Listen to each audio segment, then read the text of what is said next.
Joe Rogan Podcast. Check it out. The Joe Rogan Experience. Train by day, Joe Rogan Podcast by night, all day.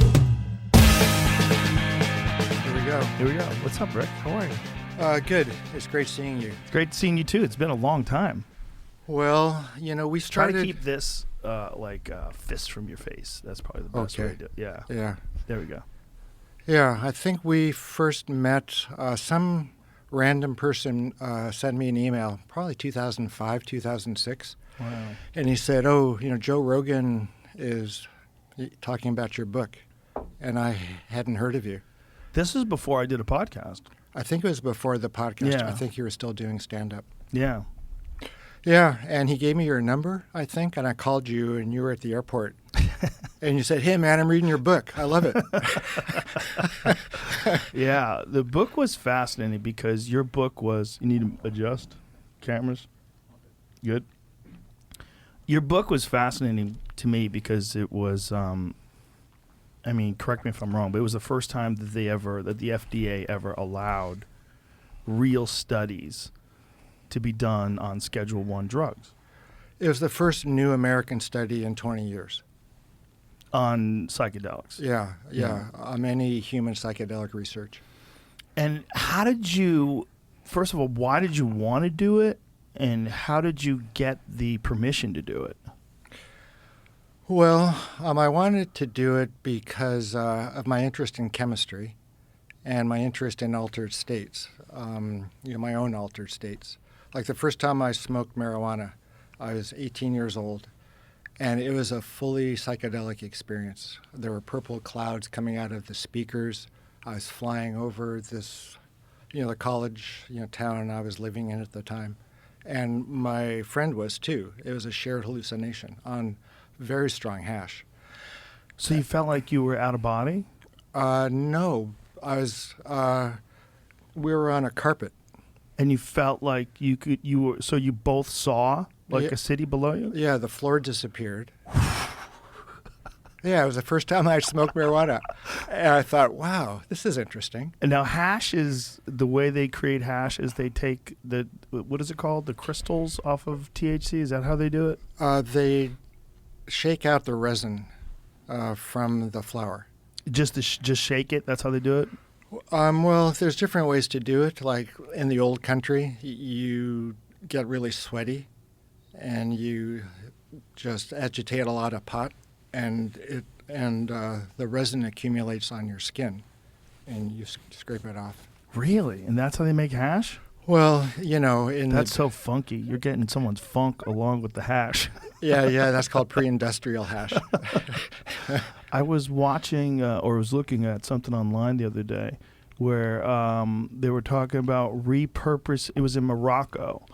It was Steve D'Angelo. He was talking about how they were repurposing machines in Morocco to make hash.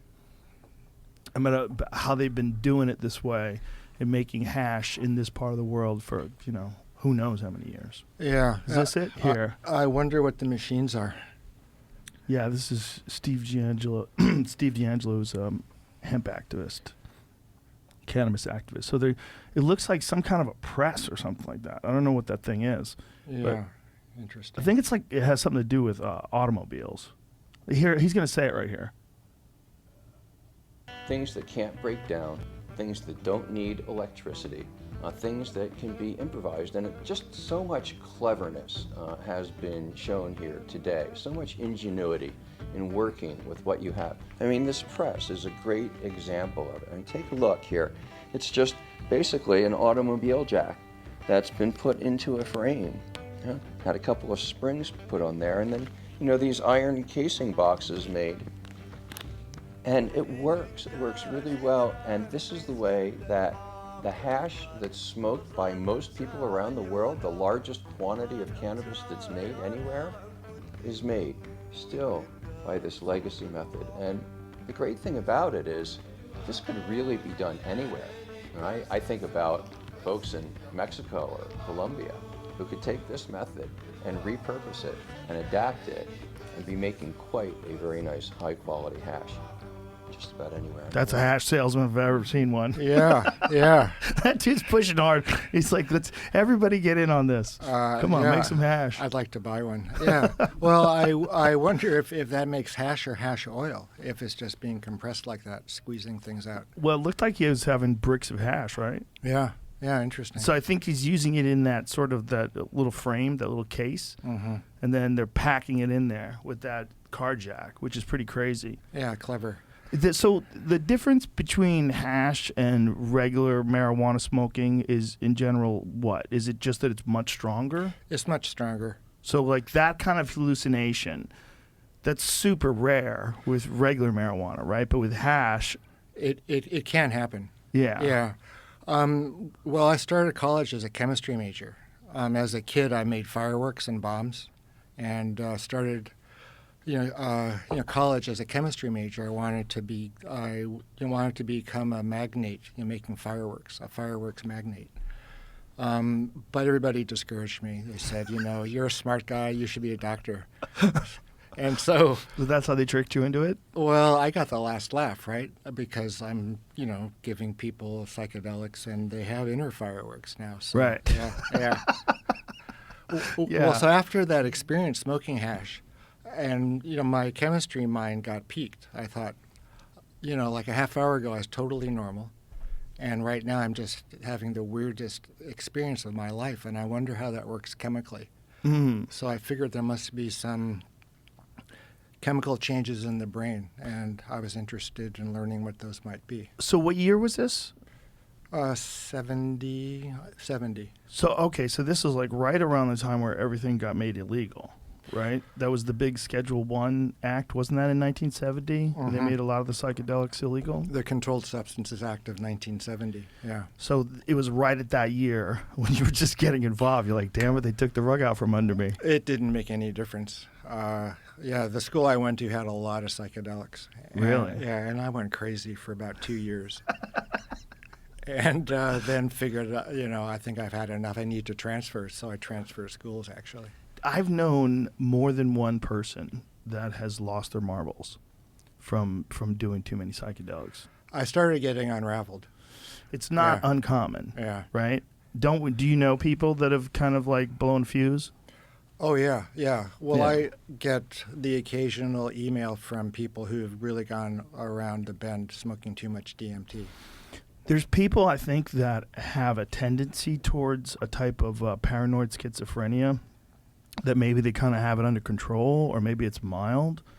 They just have some weird paranoias about certain things. I've seen a few people do too many psychedelics, and then now they're in fantasy land. Yeah, I kind of wonder about the risk of increased accessibility. I do. Yeah, because, you could prepare, you can screen, and still people have adverse effects. And in the wild, in the field, I think we're just going to have a revisiting of the problems in the 60s with all of those hospitalizations and things. I don't think there's any doubt. The real question is, how many of those people were on that path already? Like, what is that whole process of someone becoming mentally ill? Because I've seen it happen, but I'm not exactly sure what's causing it. What makes people? I've seen people go down, and they just become different people. Well, I think it's a case of people being vulnerable. They've got a susceptibility. In their genes, and they just may also be susceptible because of their lives. They may be doing other drugs, drinking a lot in really unstable relationships, or they, and they also, might have a, tendency genetically. Let's say one of their parents was bipolar or schizophrenic. So it's a major trauma. I mean, it's a psychological, trauma to have a huge trip, right? Yeah. Good trauma, bad trauma, but it's really a shift. And if you're not equipped, I think it could kind of fracture a thin veneer of normality. Yeah, it's almost like they're interfacing at the wrong. They're not like quite getting like there's a reality port, and then there's like a neighboring port. Where they're getting, it's like they can pay their taxes, they can drive their cars, they can answer emails, but they think that there's some crazy mind control experiment at the head of, it's just one of those weird ones where people they just start believing that the whole world's out to get them, and the government's trying to track them down, and there's a chip in my brain. It accelerates. Yeah, it's extreme. The chip is the weird one. I've heard multiple people tell me they have a chip in their brain. Mm-hmm. Or at least say it to people that I'm communicating to them through a chip in their brain. Mm-hmm. Well, schizophrenics are like that. Yeah. Paranoid schizophrenics. Yeah, back in the day, it was, radio waves or X-rays that were, beaming down from space and affecting people's minds. That was a paranoid schizophrenic perspective. It was, their explanation of their unusual experiences. The kinds of stories I've heard with people doing too much DMT is a kind of mania. They're really grandiose. They think that they've got all the answers, and nobody's listening to them. And it makes them mad, and they end up in prison or in psychiatric hospitals. I'm always fascinated with how other human beings' brains work. Mine as well, right? I'm fascinated by the brain, about how it's so different after exercise. It's so different after rest. It's so different when you meditate or you do something like yoga, some mindfulness kind of practice. It's like what are most people experiencing, and then what does it feel like to be mentally ill? Like what is that person experiencing? Like what weird shift in the chemical balance of the mind is causing that, and how much of it is genetic and how much of it is life experience and trauma.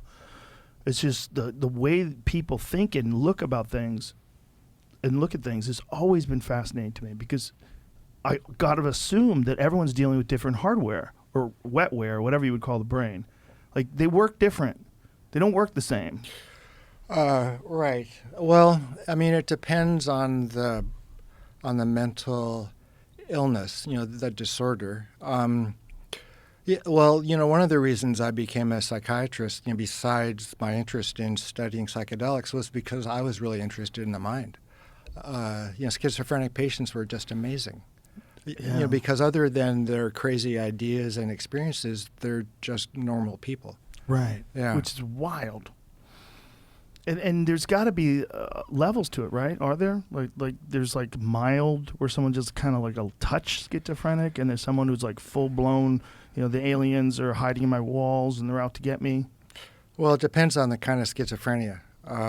There's what's called chronic undifferentiated, which is kind of the burned out types that just don't move, don't talk. They just veg. And they're the paranoid schizophrenics who are a lot more active, and they're hallucinating, and they're in your face.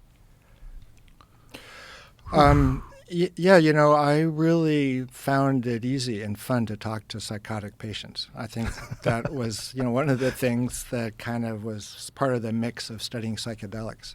Why was it easy? Well, I think in my own psychedelic experiences, I might have gone crazy for an hour or two.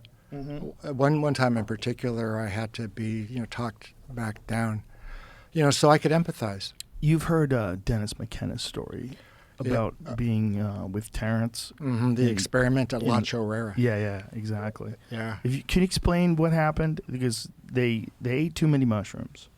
Apparently. Yeah. Can you explain, pharmacologically or psychologically what could have happened? It depends on your model, right? Please tell people what happened. Tell people the story. Yeah, I don't know the story. You don't know it exactly? That well. What I believe is they found a bunch of fresh mushrooms in the Amazon, and they just started chowing, and they went crazy. And I think he was gone for about 2 weeks. Yeah. Might have been longer than that. Might be 2 months. Do you remember, Jamie? I don't know. I'll check to see what if. Because he was on. He told the story on the podcast. Yeah. He went into detail about what it was like, the way he was processing reality. It was a long stretch. It was a long time where he was gone. Yeah. It wasn't 2 hours. No, they had to. Well, to the extent that he could communicate, he wanted people to leave him alone. what happens? What is going on when that happens? Like, what could cause you? Is there something that could be psychoactive for 2 whole weeks? That's what's confusing to me. Like, what is going on where this substance, it must be gone from your body after Right. 2 weeks, but somehow or another, you're still feeling the effects of it. Like, what happened? And what does that indicate about, like, states of mind and how pliable they are? Well, I mean, I guess the way I would look at it, which might not be the way everybody would, but I think what may have taken place is that because of all of the psilocybin that he took, he opened a portal into things out there, and it just didn't close.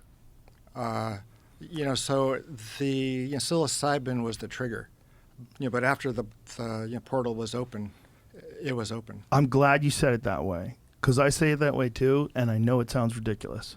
It's particularly to people that don't do psychedelics, opening a portal. I've thought about that a lot. I thought about that a lot about the DMT experience, because it seems so insane and so impossible that I just can't believe that this isn't just another place.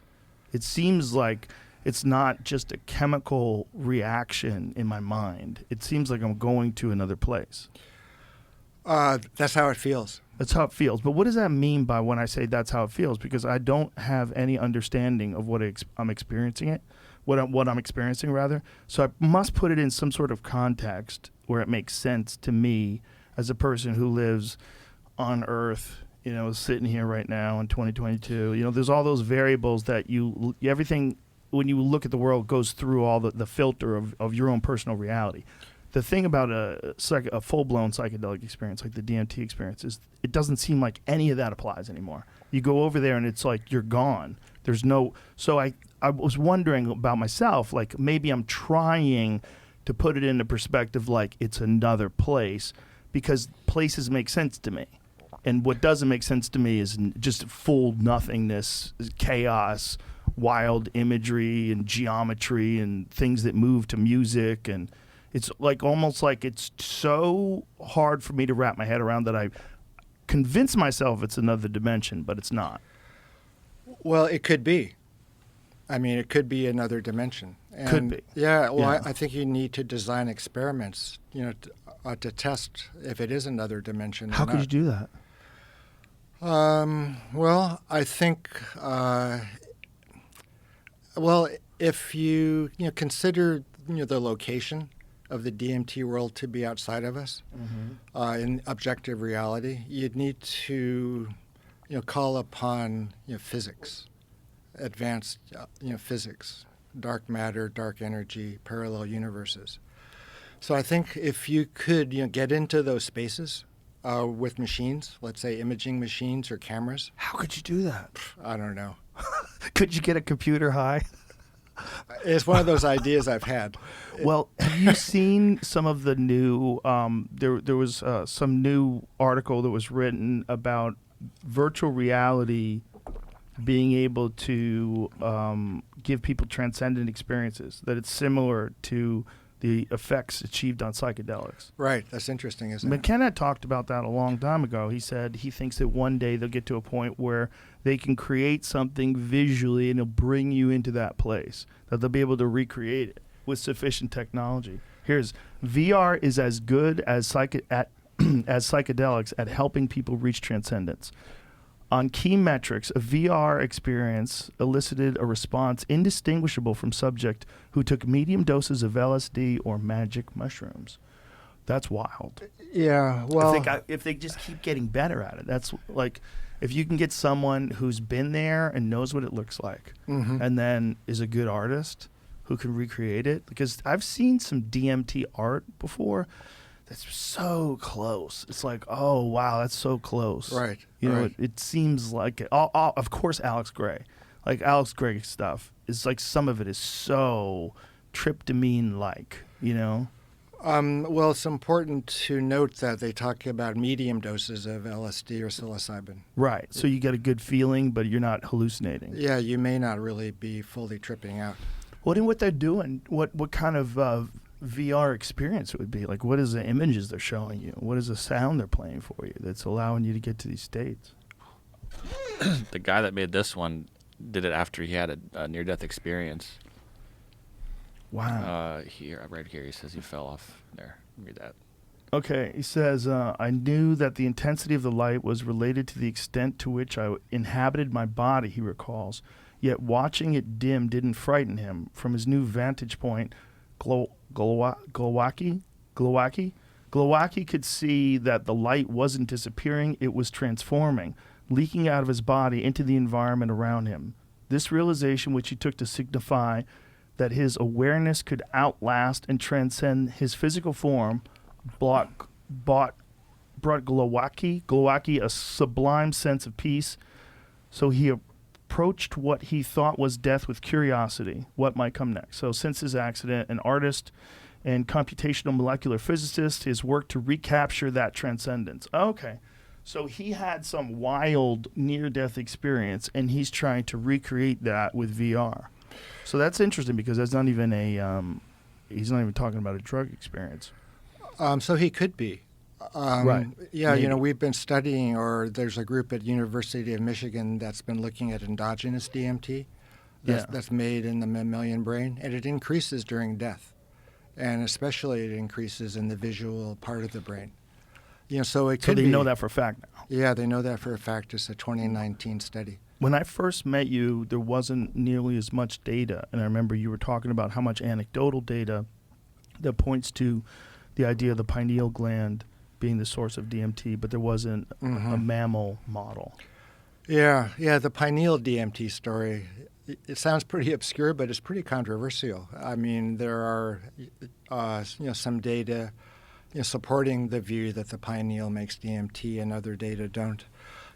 I think you and I met at Starbucks on Ventura in I think 2009. I was out there for my high school reunion, and we met at Starbucks on Ventura. I think it was in Encino.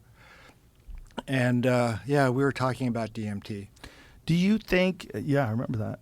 Do you think that DMT is produced in like all over the body? Like they've found it in the lungs, they've found it in the liver, right? Do you think it's just something that the body produces everywhere? When they first discovered DMT in mammals, people were focusing on the lung. And, they were also interested in DMT being involved in psychosis. And, there was a, joke, or I don't know if you call it a joke, but an idea that schizophrenia was a lung disease because you were producing, too much DMT. And they were, doing studies to inhibit DMT in schizophrenics or increase it. Or Oh, wow. That makes sense. Yeah, it does make sense. That completely makes sense. Yeah. That could be what's wrong with them. It could be. And if you could block DMT naturally or with a vaccine or something, you might have a... That completely makes sense because I've seen people on it that like fight it and panic. And imagine if that was like a constant state you were involved. That would look totally similar to someone being schizophrenic.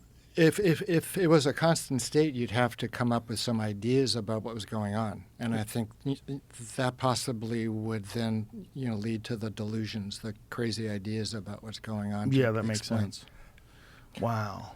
Well, so we found, DMT in the rodent pineal in 2013, the group at the University of Michigan. So it proved or established the validity of that idea that the pineal makes DMT. But this study in 2019 that I was mentioning where DMT goes up after death in the visual cortex, they looked again for pineal DMT and they couldn't find any. And what they believe is that the original paper described the DMT in the brain, which was snagged on the way in and out of the pineal gland. But even more interesting, I think, than the pineal making DMT is the brain makes DMT in quite high levels, comparable to even serotonin. Wow. And it could be there's a DMT neurotransmitter system in the brain, just like a serotonin neurotransmitter system. What is the function of the pineal gland? Well, it helps regulate circadian rhythms and light sensitivity.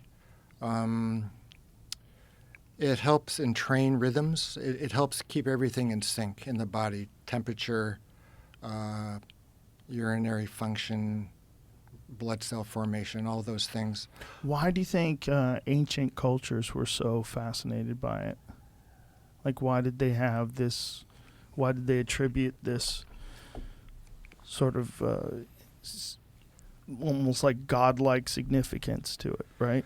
Yeah. I mean, there still is a certain pineal kind of reverence out there. If you look at Amazon and enter pineal, there's all kinds of esoteric things that are still being published on the pineal gland. Well, it's an unpaired organ. It's the only unpaired organ in the brain. Everything else is paired. You have a left and right hemisphere, but there's just one pineal on the in the middle of your brain. Its location, I think, has contributed, to the reverence.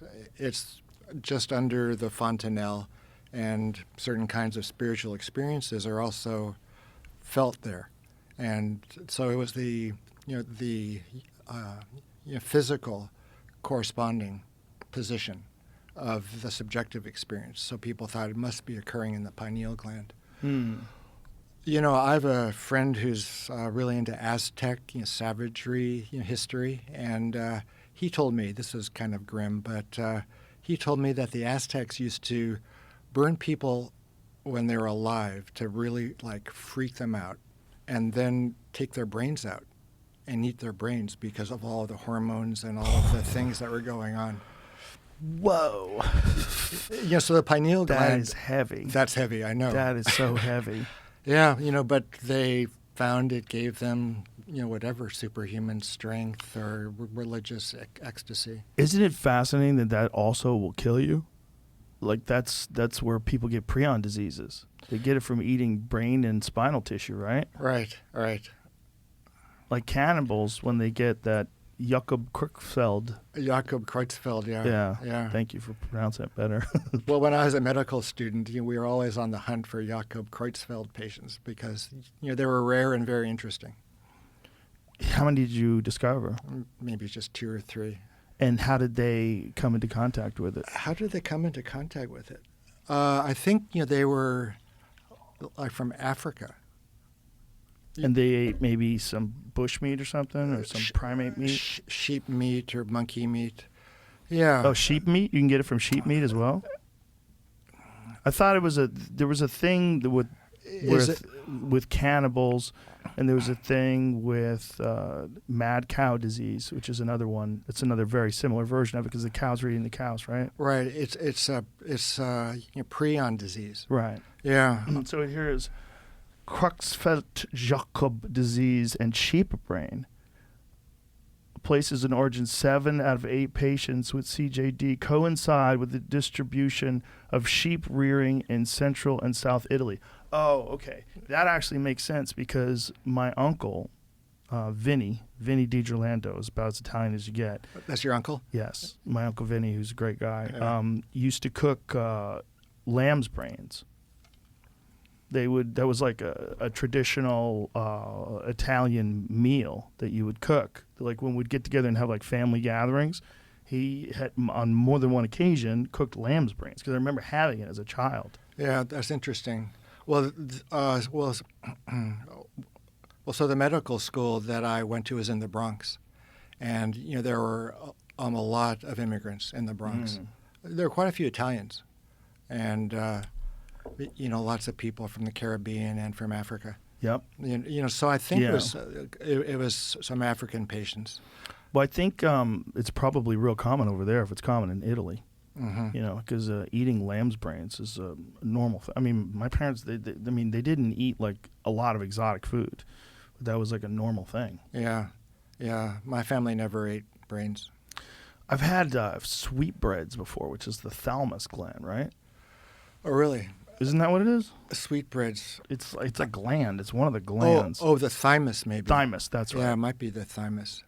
Yeah, the thymus is kind of like the spleen or like the liver. Is that what it is? It's quite rich in blood vessels. Here it goes. Thymus. Cuts of meat from either the thymus gland located in the throat or the pancreas gland by the stomach. Wow. So sweetbreads could be either one of those things. Yeah. Interesting. So it's like a generic term. In lamb, veal, pig, or beef, they have a rich, creamy texture and are often served roasted or fried. Yeah, people eating organs. I mean, liver is really, really good for you. Like, it makes sense that you would think brain is really, really good for you too. And it might be, but maybe like nature doesn't want people eating people's brains, so it created these prion diseases. Well, you'd have to screen the brains before you ate them. Yeah, but even so, is the juice worth the squeeze?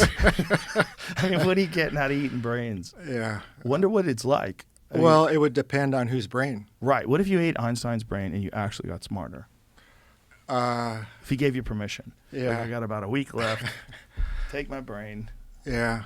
Well, you know the frozen brain banks out there. I have heard of that. Yeah. Yeah, they flash freeze your brain right after you die. You have to agree to it beforehand, but But imagine if you're in transcendence, you've escaped this physical reality and you've gone into the next amazing dimension where there's no deception. It's all love and energy, and you're floating together in music, and then some dipshit brings you back to life. And you get sucked backwards, but now you're stuck in a computer. Can you imagine? If that was your soul is just sucked back into that brain as soon as it's reanimated. well, I have thought about it. Have you? Yeah. What do you think that would be like? Terrifying. You wouldn't want to do it. Well, it'd be terrifying if they couldn't get rid of it. Like if you couldn't go back.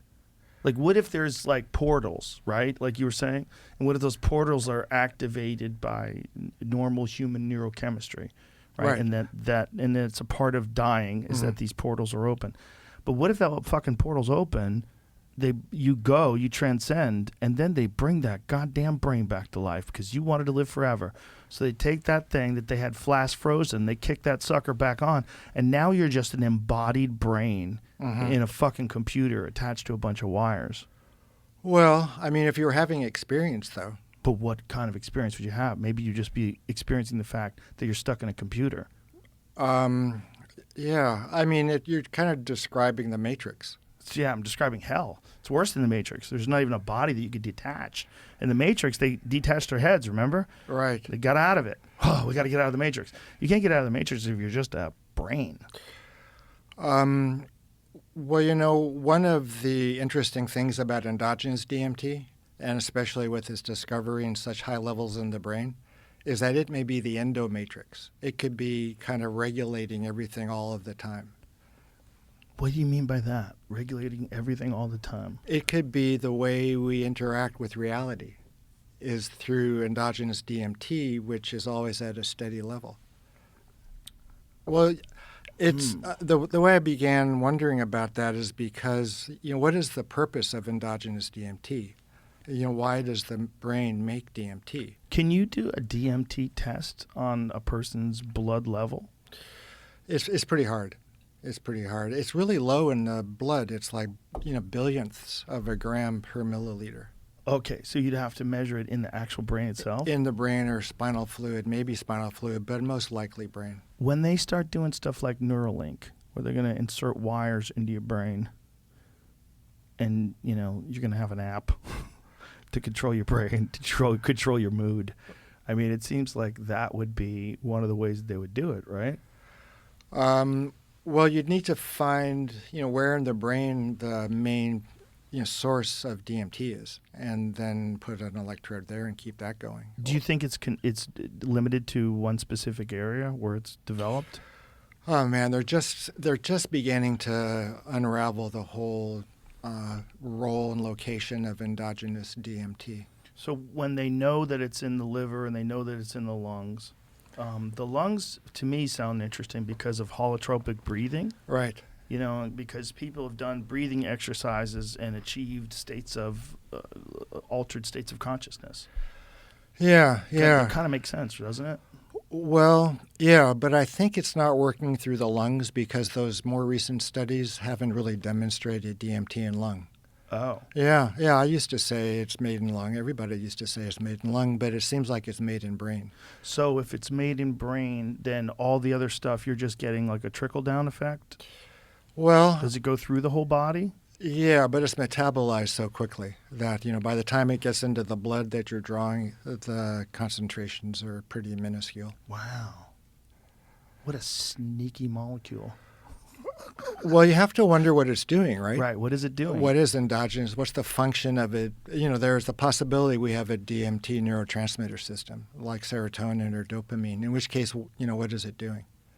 Wow. So this is a really wild way to think about it, because to this time, I'd never even considered that. I always thought of it as being something that was responsible maybe for very vivid dreams, or something that was responsible for near-death experiences, or what happens to you when you die, the Right. idea of a portal. But I never thought about it as being something that is regulating regular, everyday reality.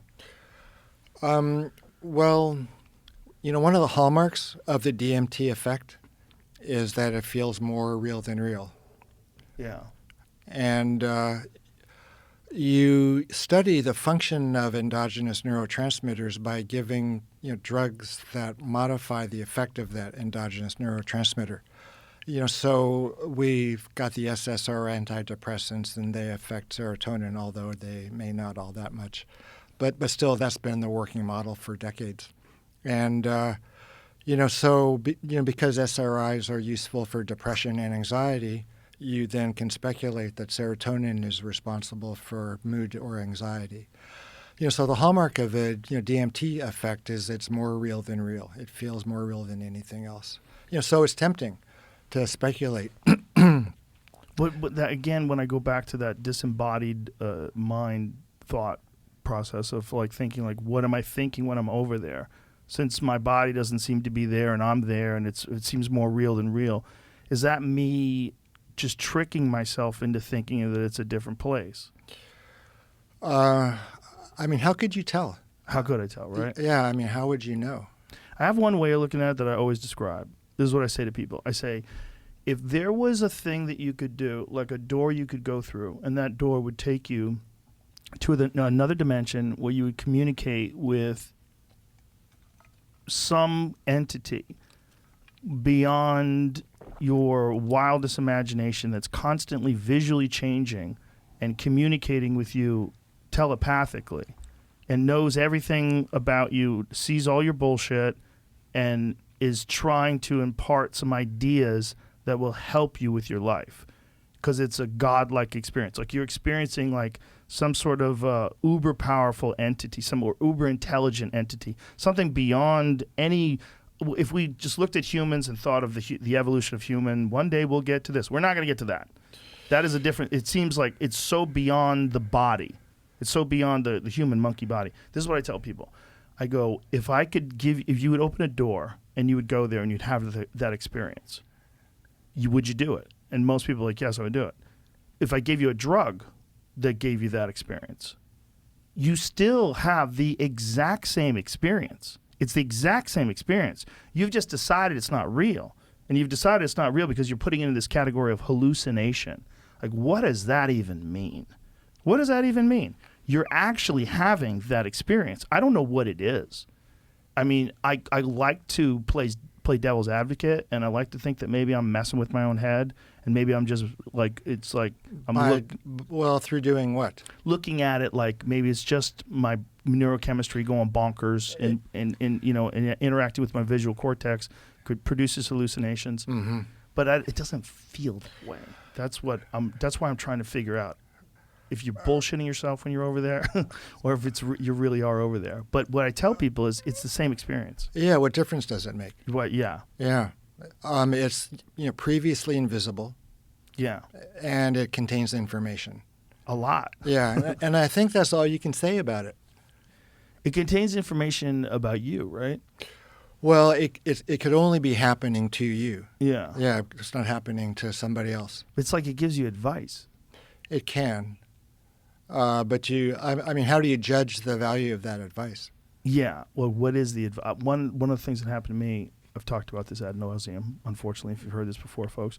But one of my experiences, there was a bunch of jokers, jesters, with jester hats, and they were giving me the finger. They were going like this, fuck you.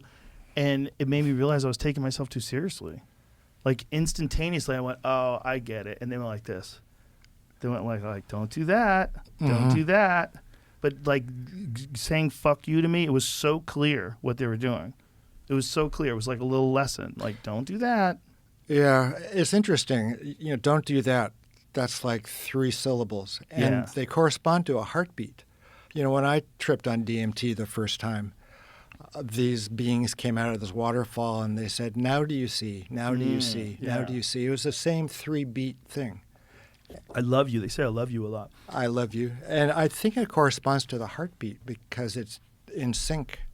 The vocalizations in sync with the heartbeat. I love you. Yeah. Bump, bump, bump. Bump, bump, bump. The one time I did it, and these entities were talking to me and saying, "I love you 600,500,000 times," like the way a child would say "I love you" with like some crazy number, 7 billion zillion, and every time they did that, it would show a more beautiful image. Like every image, like "I love you 600,500,000 times."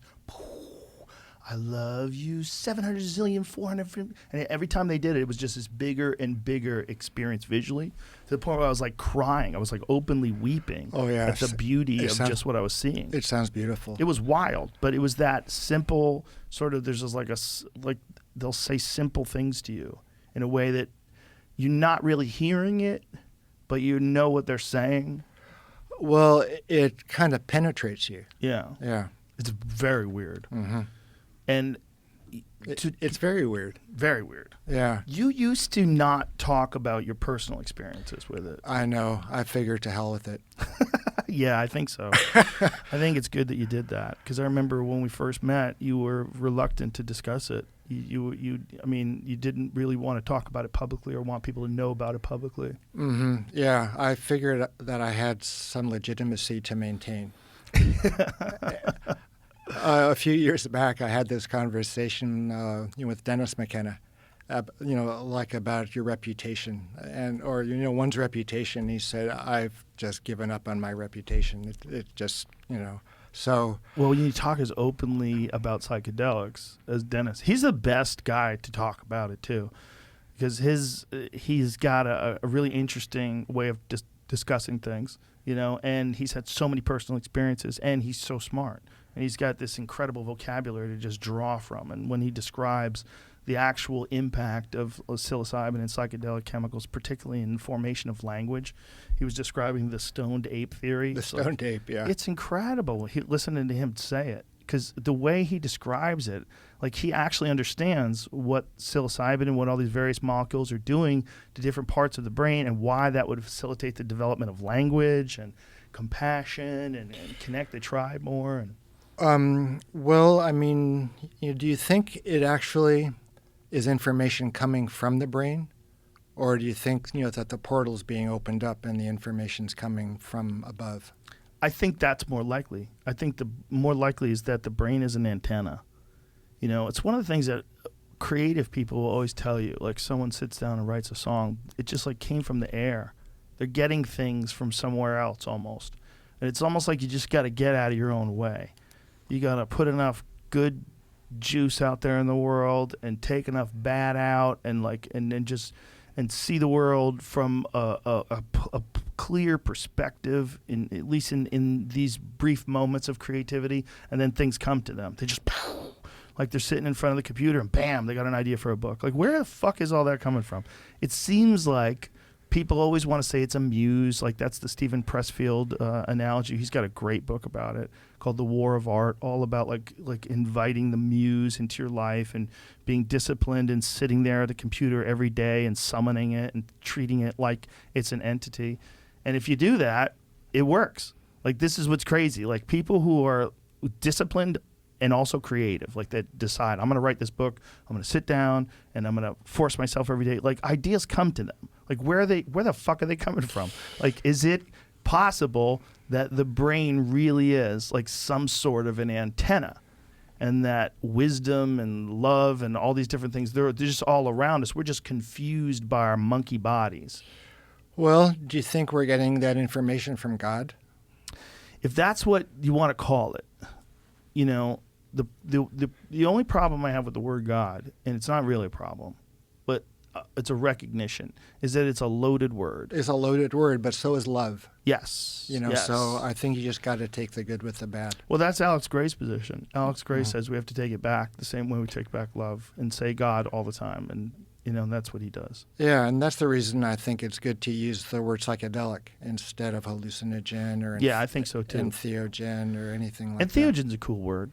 It's cool. It assumes a lot, though. Yeah, it's like people that call weed cannabis. Yeah. I like to smoke a lot of cannabis. Like, okay, settle down, buddy. Yeah, like the term entheogen, it refers to God, Yeah. theos, and it refers to en, which means that God exists within. Mm-hmm. And it has the word gen in it, which means it's a drug which is generating something like God. So that assumes a lot. And there are people who could benefit from psychedelic experiences who might not cotton to those ideas and would avoid an entheogen, but might take a psychedelic. Yeah, I think psychedelic sounds manageable, and entheogen sounds like you're joining a cult. It's a bit cultish. Well, isn't everything a bit cultish? It seems like whenever anything, really affects people in a lot of ways, there's always someone who looks to sort of take the reins and sort of dictate what the experience is and how to do it and what the ritual should be and how you should, manage it. And it gets culty.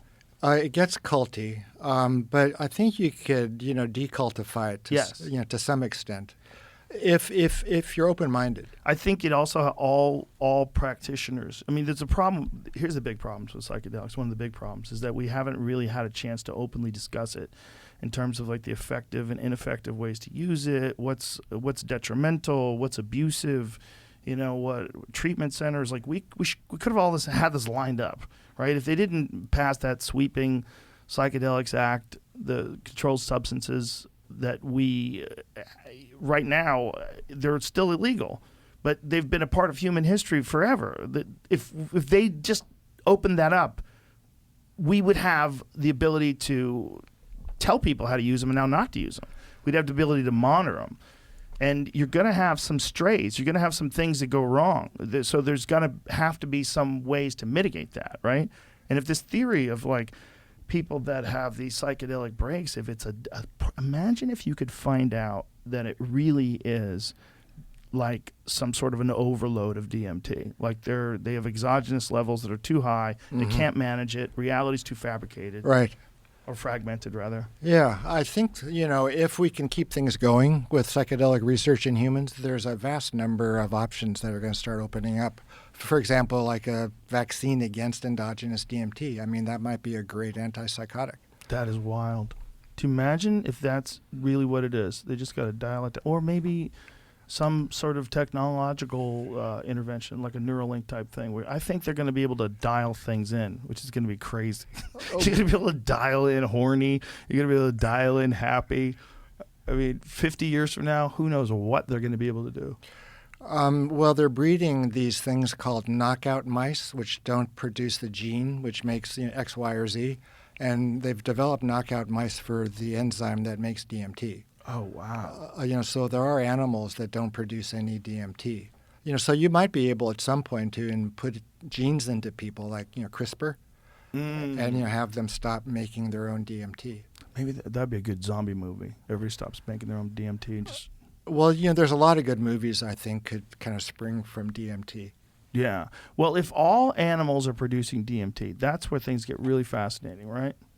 And if many plants produce DMT and at least have some of the compounds of DMT in them, like, what do you think is going on? Well, do you remember that language called Esperanto? Yes. Yeah, I think it's like a invisible, it's like a spiritual Esperanto. I think that organisms that contain DMT are able to communicate with each other. That's just an idea, but I think you can occupy the same wavelength of communication depending on the configuration of your matter. And it may be that configuration is common to any organism possessing DMT. Wow. So it might be, well, how you can communicate with trees, let's say, when you're really stoned on psychedelics or otherwise, but that could be how. That could be the empathy existing among organisms. Can we take a break? Yes. Good. We'll take a break right now. And we're back. So what were you saying? Yeah, the first time I smoked pot, I got hooked. It was like, this is the most amazing thing in the world. Did you recreate that, or were you, like, to have an experience like that for your first time with the hash? No, I never did. Chase that dragon. Yeah, well, it was enough. Like, I was convinced that this was going to be something I wanted to study. And after the first time I smoked DMT, I knew that was what I was going to study. Now, when you had this idea, how did you go about getting approval for a study? Well, it's a very long strategy. I came up with the idea of studying psychedelics when I was 20. I was doing developmental embryology work at Stanford in the summer between my junior and senior years. I was studying the development of the chicken's central nervous system. Oh, wow. In petri dishes. It was very high tech. It was fun. Wow. We got 2 papers resulting from the research that I did that year. I wanted to study psychedelics, but I didn't really know how to do it. I thought, well, maybe I'll just get some lab experience. And I was reading all of the books for the next year's classes, which involved Freud and Buddhism and the new developments in consciousness that were coming out at the time. And I was watching the sunset go down one evening, and I flashed, I'm going to study psychedelics and combine Freud, Buddhism, and psychopharmacology. But I was 20 years old, right? And in the beginning, I didn't get a good reception. Most of the medicals... Yeah, well, I applied to 21 medical schools, and the 19 that gave me a chance to tell them why I wanted to be a doctor, they just said, forget it. So you were honest, unfortunately. I was out of my mind. Yeah, so... Yeah, so the 2 schools that did admit me, they were either really short interviews or they steered me away from my obsession. Oh. But you got the idea that talking about psychedelics when you're 20 years old in the early 70s was not really going to fly. So I kept my interest to myself, but I wanted to get trained enough to be able to do that kind of work at some point in the future. So I went to medical school, and I trained in psychiatry, and took a job up in Alaska, which was around the time that people were thinking and starting to understand winter depression, which then put emphasis on the pineal gland and melatonin. So I thought, that was a entryway into studying the pineal gland and the function of melatonin in humans. So the pineal gland definitely produces melatonin? That's where it comes from? Yeah, that's been known since the 40s. Yeah, and there wasn't a lot known back then in the early 80s. So I went back and trained some more in clinical psychopharmacology research, to learn how to do, drug studies, giving drugs, taking samples, doing questionnaires. And so I moved to UNM, University of New Mexico, and ran that melatonin pineal study. And I got my chops as a clinical researcher. And melatonin was not especially psychoactive, we discovered. It just is kind of sedating, and it helps regulate body temperature in the middle of the night. But it was not psychedelic. Is someone's phone ringing? You hear that? Yeah, I think you accidentally dialed someone. Oh, really? Oh, yeah, Tristan. That keeps happening. It's just Tristan. Just put the phone on the table. Yeah, sorry. Because I didn't know how you pocket call with a flip phone. Did you know that you could do that, Jamie? It was the way it was ringing. I'm like, that's not his ring. Yeah, I heard a noise, but I didn't know what it was. But it wasn't his ring. Your ring is like. Right. Yeah, I apologize. That was like an outgoing ring. Uh-huh. Yeah, I'm sorry. No, it's okay. I just didn't want someone else listening to our entire conversation. Yeah, that's Tristan. But you wouldn't be. I didn't know that it was a flip phone. You wouldn't even be able to pick up without opening it up. True. That's so old school of you. I love the fact that you have a flip phone. I think we were all happier back then. Well, this flip phone is 4G, and I had to upgrade from my 3G flip phone. They made you, these bastards. They stopped serving. Yeah. Verizon. They texted me or something and said, Cut you off, son. It's over. You have to upgrade to 4G. Yeah. So I got this one. And now they get the 5G. You got to get 5. The 6 is going to come out soon. Mm-hmm. It's never going to end. Meanwhile, you're just rocking a flip phone.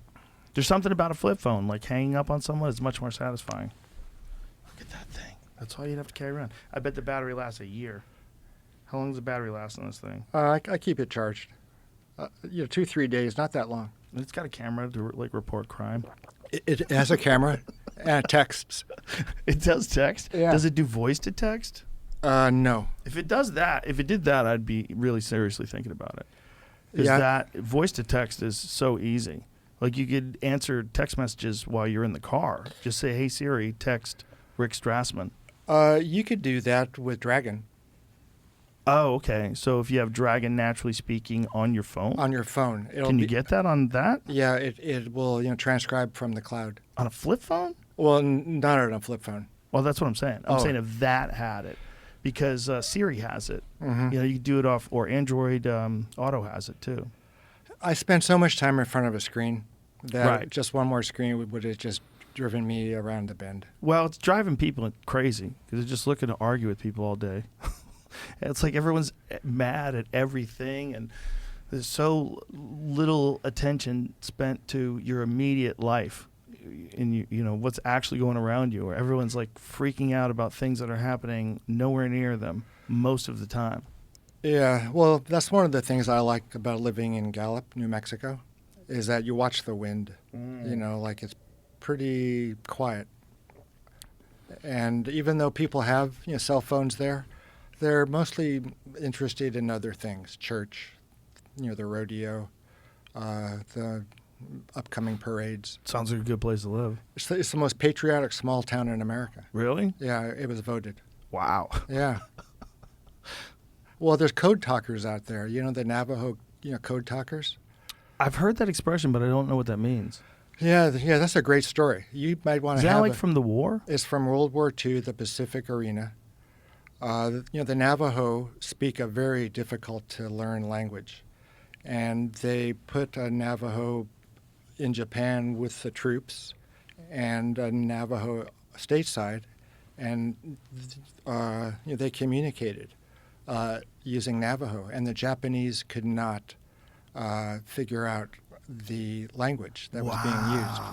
Yeah, and the code talkers, the feeling goes with a lot of pride that they were responsible or played a major role in the American victory. So the Navajo, wow, that makes sense. Like, how quick would it? 1947. How quick is it going to be to learn Navajo? Yeah, you may want to get one of those Navajo, code talkers in here. They're all in their 90s, and they're these amazing guys.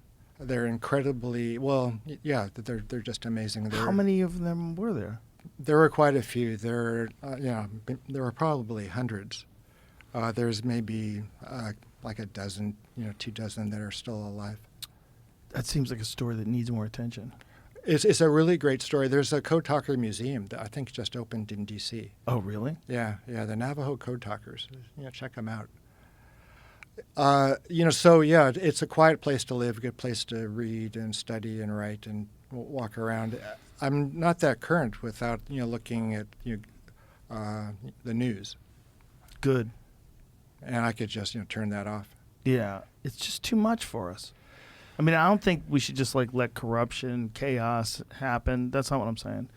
I'm saying for just healthy human beings, the average healthy human being, it is too much to be tuned into all day long, and it's so damn addictive. Well, it's not good news. No, and that's what attracts people is the shitty news. The good news gets a quick glance and what should I be mad at? What should I be terrified of? Yeah. What are they taking away next? Well, I kind of don't want to go there, but what do you think of monkeypox? You don't want to go there, but what do you think of monkeypox? Sounds like you definitely wanted to go there. I think it's a disease that is primarily affecting people who have unprotected. It seems like gay sex, right? Seems like it. Seems like it's like 90-something% of the cases. You know, there's some sort of a vaccine for it, apparently. Yeah, I don't know Is there much. treatment for it? Like, do they know how to cure it? Supportive treatment, That just supportive treatment? fluids. So they just wait until it goes away? Yeah, And how long does it usually take to go away? I don't know. Is it killing people? No, it's not killing people, but they're pretty uncomfortable. Those are apparently pretty painful sores. They look gross. Yeah. I mean, is there a bright side that's not killing people? Yeah, yeah. It's hard to say when some fucking weird disease spreads. Yeah, and I don't get weird diseases, or I don't even get the news about weird diseases on this phone. It's made to jump to other people. It's not just people having unprotected gay sex. It's people that haven't had any sex at all. In Yeah. fact, I think even kids are getting it now. Extended contact, Yeah. I think, can do it. It's a fucking creepy disease, though. Yeah, it's got a horrible name. Yeah. Yeah. They should call it something else. Too late, right? Well, you can call it MPX. Yeah, but why didn't they just come up with a better name before they just busted out with monkeypox? Yeah, yeah. But you they know. do that swine flu, you know, avian virus. Mhm. It's always a way we connect it to animals. Those zoonotic diseases. Zoonotics, yeah. It's creepy. It's creepy how many of them there are out there. You Yeah, I know. Well, so what keeps you going? know? With what? Your kids? Do your kids keep you going? What do you mean by keep me going? You know, keep an optimistic look. Well, not necessarily optimistic, but what gives you hope? I think more than I've ever thought before that most people are really good people. Most people try to be really good people. They want to have a good life. Most people. Mhm. That's most. I think you're always going to deal with certain numbers of people that are trying to make enormous profits and doing so at the expense of either the environment or people's lives, and they're going to influence politicians, and they're going to make laws that benefit these people, and they've done this since the beginning of time. I mean, Eisenhower warned about it when he was leaving office. He warned about the military-industrial complex. He warned about all that shit. He warned about, I mean, they warned about that when they built the fucking Constitution. But I think overall, most people aren't like that. Most people aren't trying to control people and ruin the earth for profit. Most people are just trying to live their life. It's a significant impact for sure. It's horrible, and it represents us overall. It does, because what are people capable of at their worst? Well, they're capable of starting unnecessary wars that are going to cost hundreds of thousands, if not millions of lives for profit. We know that people have done that. That's very but that's not you, and that's not me, and that's not Jamie. That's not most people. Most people are good. That's what I think. So that's what keeps me going. Yeah. I think most people are good, but I think most people are easily swayed. Well, when things go sideways and when people get scared, their anxiety gets ramped up, and they look for something to be mad at, and it ramps up their anger at that person. Yeah, a few years ago, I was pretty sick for a year. It's in that Joseph Levy book. And as I was recuperating, I was reading concentration camp stories, concentration camp literature. Well, I just wanted to see how low you could go and still come out of it. And you know, the concentration camp culture history is pretty. Well, it's amazing what kind of evil everyday people can, lay on other people. It's just remarkable. They just got a new guy, didn't they? Just caught a new guard. Yeah. And convicted him. I mean, he's in his 90s now. Yeah, those guys are really old. Yeah. Isn't that wild? Oh man. Yeah. But that people who are alive today participated in genocide in the 40s. Here he is. 101-year-old ex-guard of Nazi camp is convicted by German court. The man, identified only as Joseph S., because of Germany privacy laws. Wow, they're even private of Nazis. Was sentenced to 5 years in prison after being found guilty of being an accessory to more than 3,500 murders. Ooh. 5 years in prison? That's all? Well, he may not live beyond. That's all they gave the him? first couple. Yeah, they might beat him to death in there. Yeah. He doesn't want a Jewish cellmate. Actually says it's not even clear if he would even serve the time. Yeah, he may not. Oh. So what is the solution? Let him go free? He's too old. He doesn't. He's sorry. What do you, how do you let that guy go free? Even though he's 101 years old, like, what is the answer there? I think he would have to repent. How could you repent from that? He would need to make restitution to the extent that he could to people that he's caused suffering to. Oh man, I mean, what kind of restitution could he what make, though? What could he do for 3,500 people? Yeah. Well, maybe he could tell the truth. It just freaks me out that that's inside of the last 100 years. It's so recent. It's really recent. Yeah. Civilization is such a new thing. Well, civilization's a new thing. Anti-Semitism isn't. No. Anti-Semitism, boy, it goes way back. That's a pretty old one. It's the world's oldest hatred, is the way I've heard it described. You want some coffee? Yeah, some coffee would be great. Get in there. So we were talking about the difficult road that it took. Cheers, sir. Thanks for being here. Cheers. Man. Yeah, thanks. It was very fun for me. Very nice.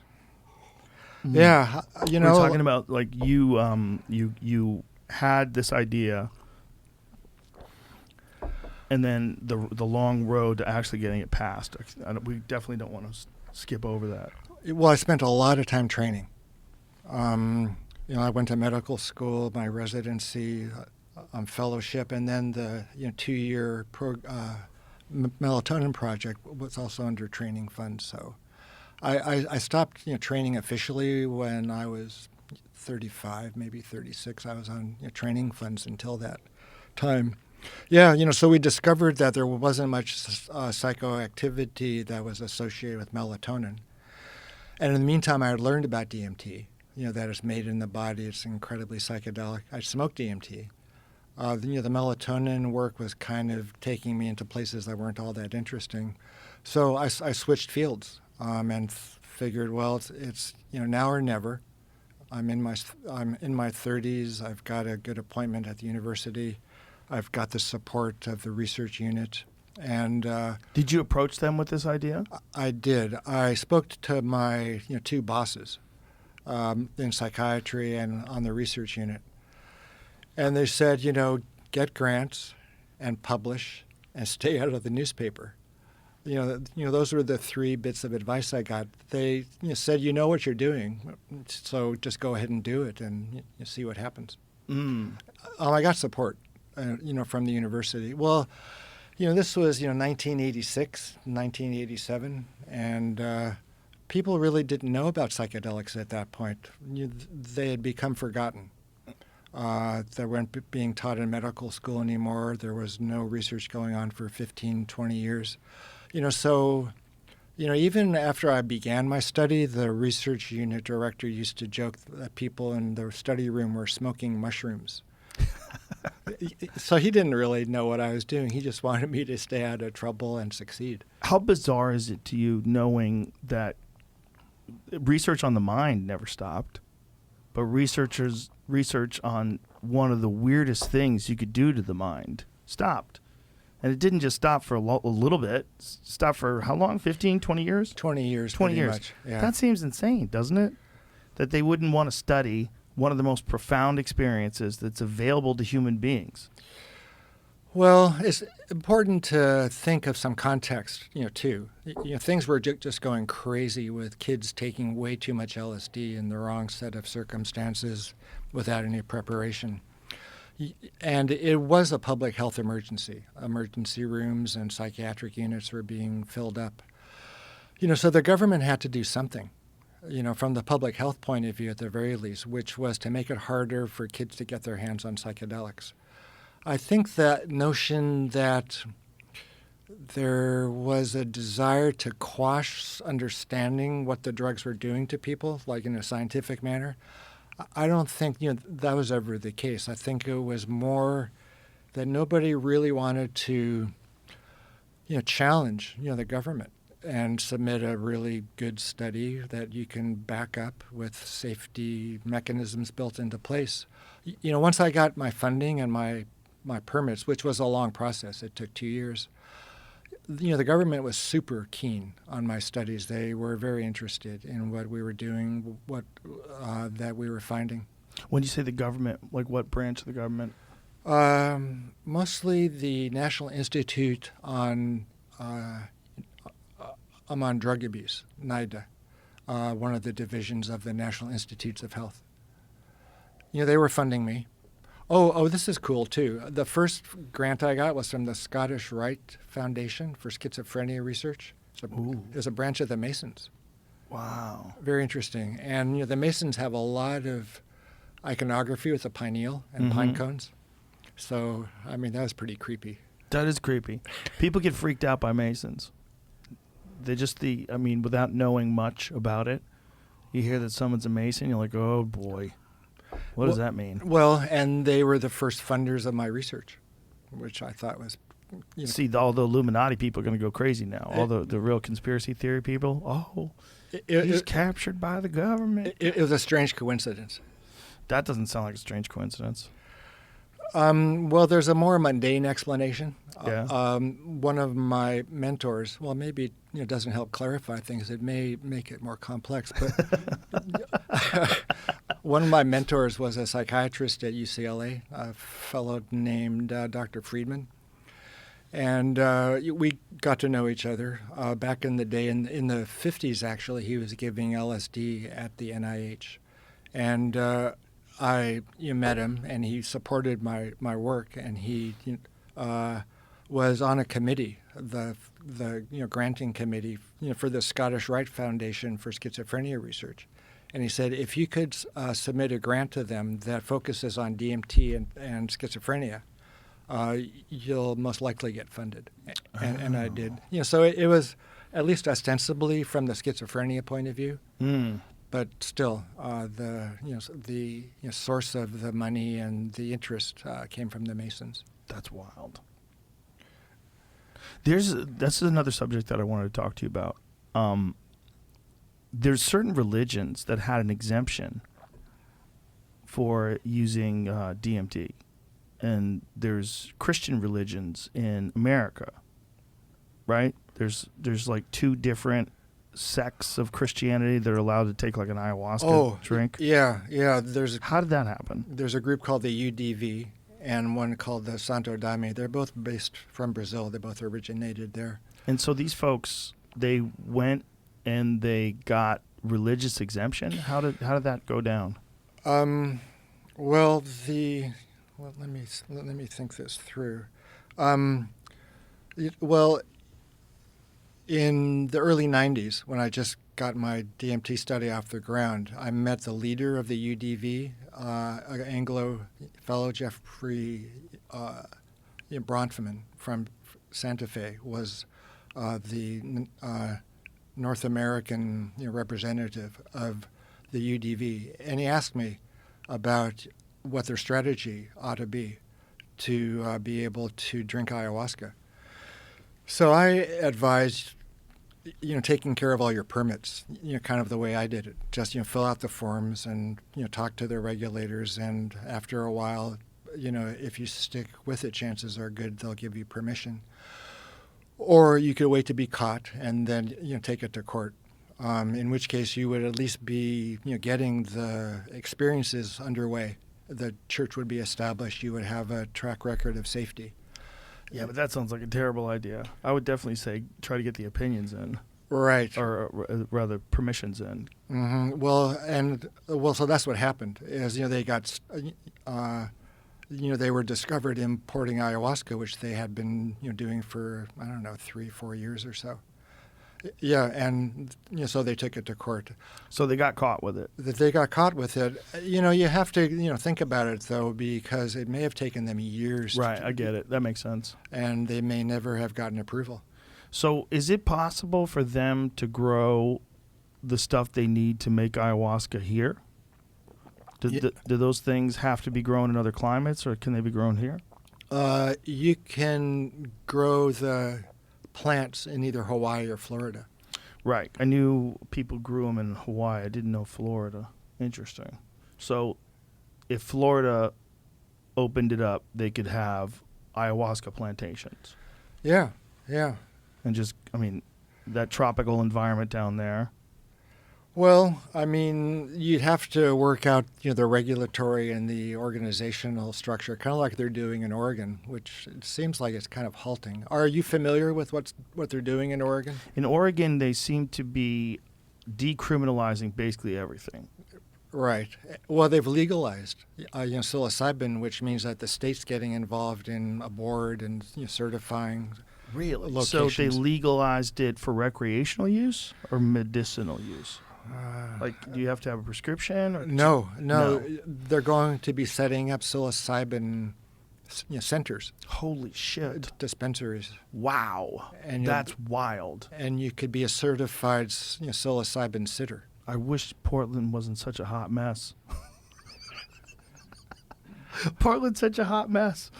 That city's such a hot mess. Well, the smaller counties in Oregon have got the right to ban psilocybin, and they're doing it. So fewer and fewer counties seem interested. Interesting. Yeah. So it's passed statewide. You're going to have to find some county that's going to give you the green light, and that's where people are going to start growing their stuff.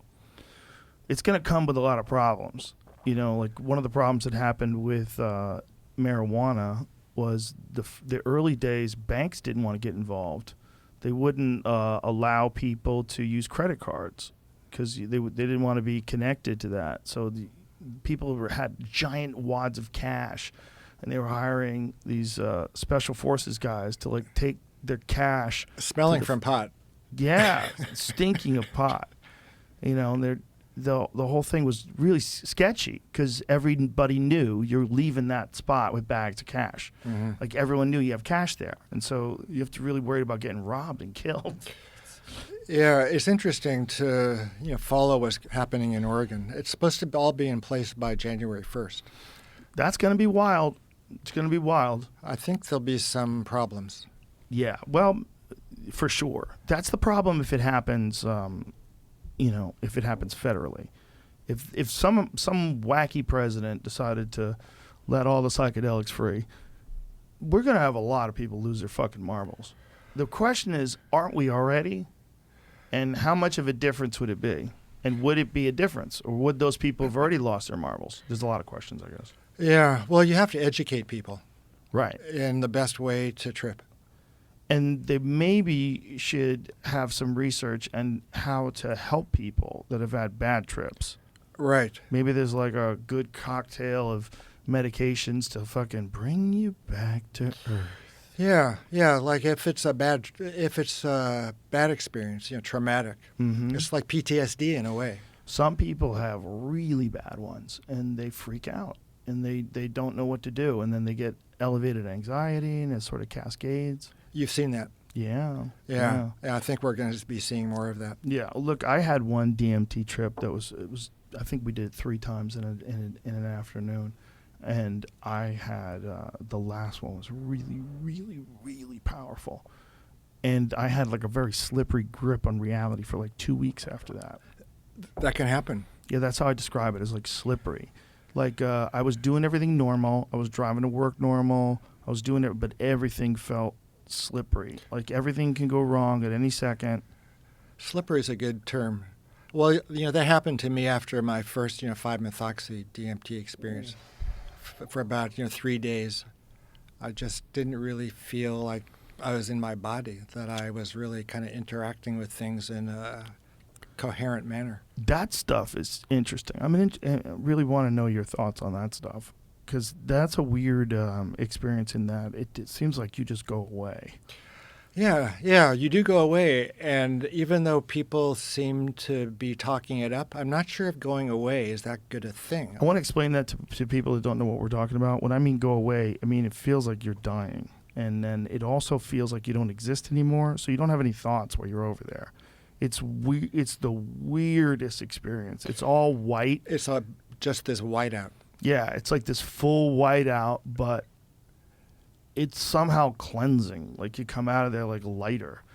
It's like being in the center of the sun. Yeah, there's something about when you come back, you feel like everything's going to be fine. You know, like it's so wild in the beginning. It's so terrifying when you first enter into it. But then when you come out of it, you're so happy you did it. Well, I think that's a concern, is that you feel so good after you've come through and you want to replicate that. Right. I've seen people use 5-methoxy addictively, habitually. They just want to get back to that state over and over. And you don't really see that very often with DMT. DMT itself has so much information. There's a dude I knew who he went so many times, he was doing it so often, that he said the entity started to tell him to stop coming. Yeah. He was doing DMT like every day. Yeah. I'm like, hey, man, that seems like a lot. Well, do you think it was the entities telling him to stop it, or that it was just his mind saying, you're killing me. I mean, let's take a break. Yeah, I mean, or what are those things? What is your mind, right? Your mind is your mind an individual thing, or is it something that constantly changes depending upon what it interacts with? And are those entities that are telling you stop doing it, do they live in your mind? Does your mind live where they live? Yes, I think so. Yes. But either way, this whole thing of he was having a real problem with it. Like the experience was so profound, he just wanted to recreate it over and over and over and over and over again. When I get emails from people who start sounding like they're just about ready to lose it because they're smoking so much DMT, and they want my advice and support and confirmation of their funny ideas, and I just say stop smoking DMT. That's what I'd recommend. You don't need to do it that often. Yeah. That's the one slippery one that I had. I've had it since then, but that one slippery one was a little bit of a wake-up call. Because they're like, hey, cocky fuckface, you think you've got a great grip on reality? Why don't you just enter into other dimensions for a couple hours and then come back, and now you feel weird about everything. For 2 weeks. Took 2 weeks to feel normal driving. Yeah. Well, did you get help? Nope. Just worked out. Yeah. I worked out. I laid in the float tank quite a bit. Mm-hmm. I mean, it wasn't scary, but it was next door neighbors to scary. Right. It was like, if I have to go through life with this elevated level of weirdness and anxiety forever, like this is life now, I'm like, ooh, I don't like this. It was almost like being too high. You know that feeling when I'm a little too high, I don't like this. Right, yeah. Well, so it was a close call. It was a close call, I think. I think it's a wake-up call. I don't think, I think these, Alex Berenson wrote that book, Tell Your Children. Do you know about that book? I don't think so. Alex Berenson used to write for the New York Times. And he wrote a book making a connection between people smoking too much pot and having these psychotic breaks and these schizophrenic breaks. Like, what is going on? What is happening to people? Like, why is that happening? And is it happening proportionate to the population where you would normally get schizophrenics, or is it elevated? Like, what's happening?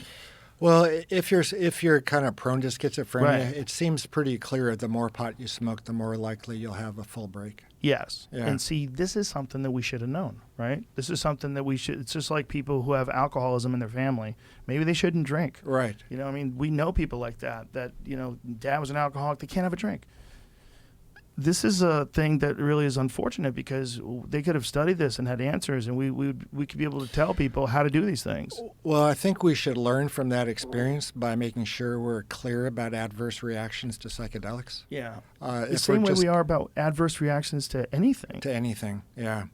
Well, you're talking about that bad trip that just lingered. Mm-hmm. I had a bad trip when I was in college, an LSD experience, and I didn't take anything for 12 years after that. Well, mine wasn't a bad trip.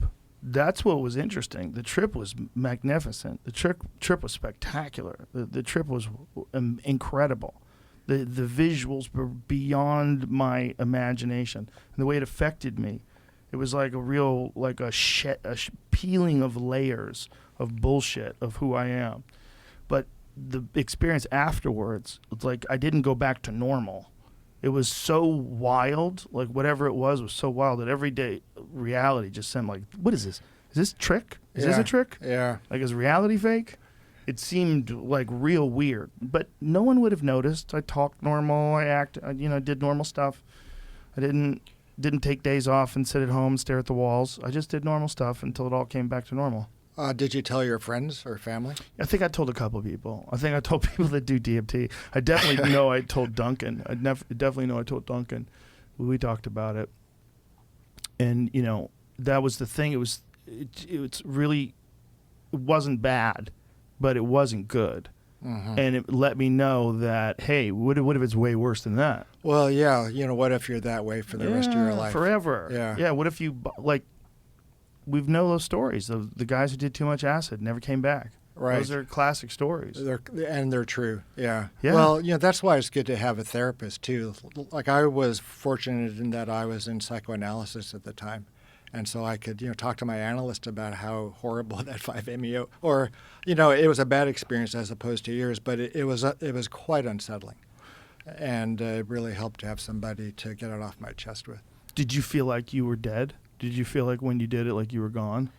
No, I was stuck in this evil-good loop, like good versus evil, and which was I going to choose? Oh, boy. Yeah, and I couldn't decide, and I asked the sitter, what should I choose? And they said something like, there's no need to choose, or they're both the same, or something unsatisfactory. Oh, God. And I was pretty rattled for a couple of days after that. So is this when you were coming out of it? Like, did you have a time of the trip where you were just gone, where it was just white fuzz noise? No, actually, no. This was different? Yeah, it was different. It had more content. How many times did you do 5-MeO? Oh, gosh. Once pure, the pure drug, and once the toad. Yeah, my experience with the DMT compounds isn't extensive. But the experiences with the 5, what I was getting at was, are they uniform? They're mostly that white light.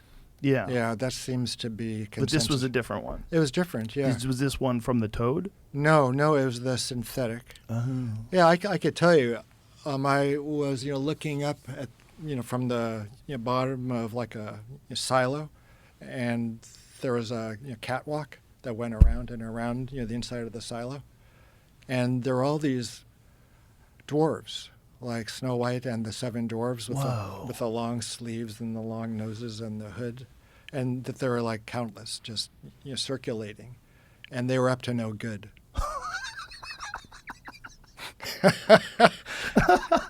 And at the same time, they were beckoning.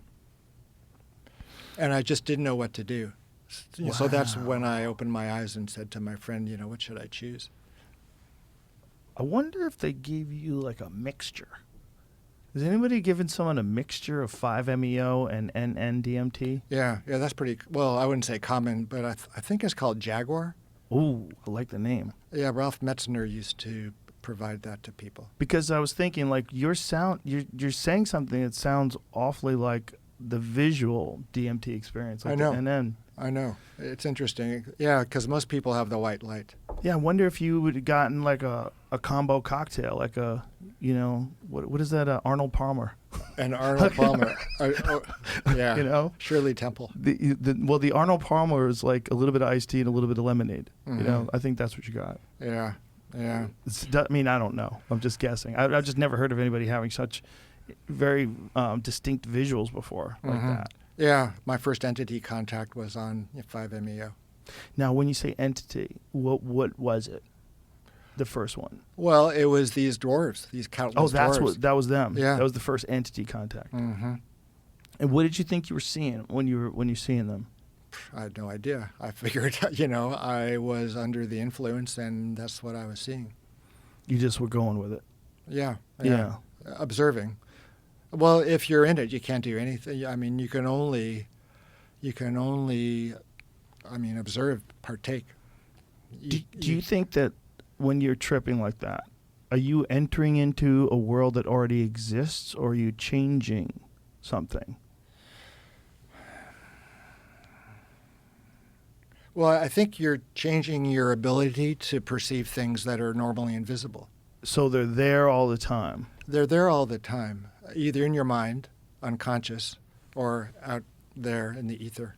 And that's what we were talking about earlier, that it's really hard to tell. Right. But the important thing, though, I believe, is that it doesn't make a lot of difference right now anyway, because we can't really design experiments to determine that. The important thing is the information that you're getting out of it. What's it good for? Are you able to extract any valuable information for yourself or for other people? Now, when you first started doing these studies, how did you devise a protocol? How did you figure out what the dosage was going to be for these people?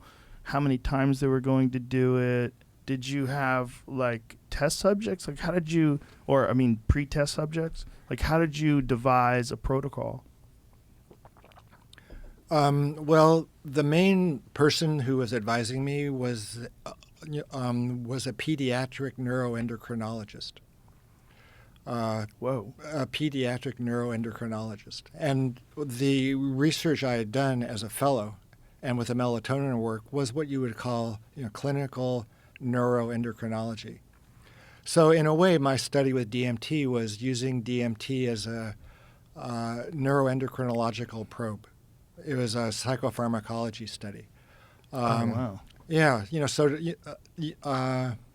it's what's called dose-response work. You give small doses, medium doses, and you give big doses. You need to characterize as many of the effects as you can. Now, you did it intravenously, Yeah. which I thought was really fascinating because it extends the experience, right? Well, the majority of previous studies gave it intramuscularly. Really? Yeah, the Hungarian studies, Budapest, Stephen Jara. What is that like? Well, good question. And I did bring in someone to receive a test dose of the intramuscular. Did you have a hard time finding somebody for that? Man, my friends were lining up. Of course. Yeah. Of course. Yeah. Well, so Terence McKenna and I developed the idea behind the DMT study in the first place, a couple of years before it actually got approved. I didn't know what approach to take.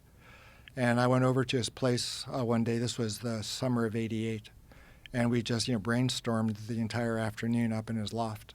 And we decided, or what we concluded was that we would, that I would apply for funding from the war on drugs. That would be the best way to study DMT, is to get money from the war on drugs. How did you phrase it? Well, instead of saying that DMT is an amazingly cool drug, we said DMT is an amazingly weird drug or potentially dangerous, might be involved in psychosis. People are abusing it. Oh. The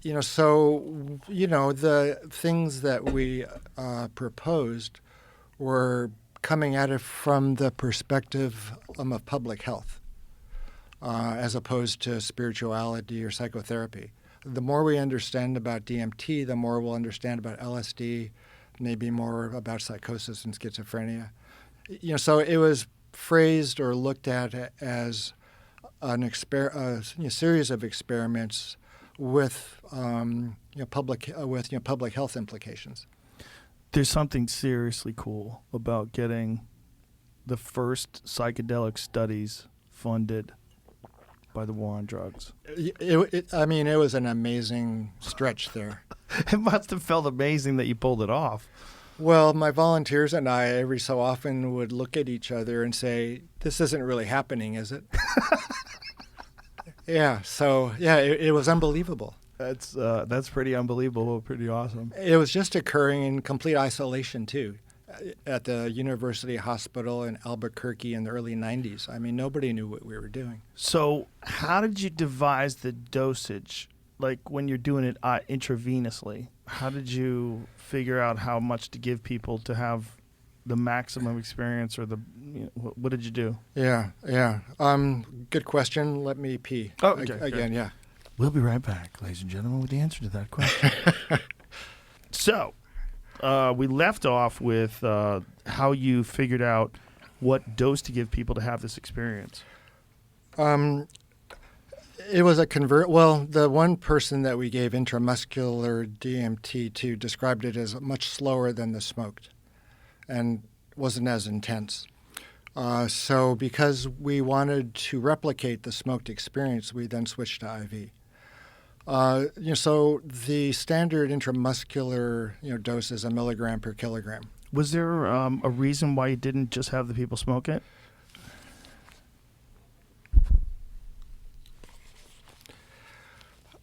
Smoking would have been complicated. It is hard to get as much DMT into your lungs as you need for a breakthrough through smoking. Right. From coughing or the room starts breaking up and you're kind of losing your orientation. There'd be combustion products that would be, not DMT that people were smoking. Mm. And we didn't really want to expose people's lungs to chemicals unless we needed to. So we switched to the IV. The IV method of giving any drug is the fastest, even faster than smoking or snorting. Smoking? Oh, I didn't know you can snort it. Do people snort it? People, well, I mean, of course they do. Why did I even ask that? Yeah, and you can snort other drugs, like any kind of drug, for example. Right, I've never thought anybody would snort DMT. Well, if you make a water soluble salt of DMT, you can snort it. Oh, okay. Yeah, you smoke the freebase. But you can't crush the freebase up and snort that. I don't think it would work. It might, but when people do snort it, it's the water soluble form.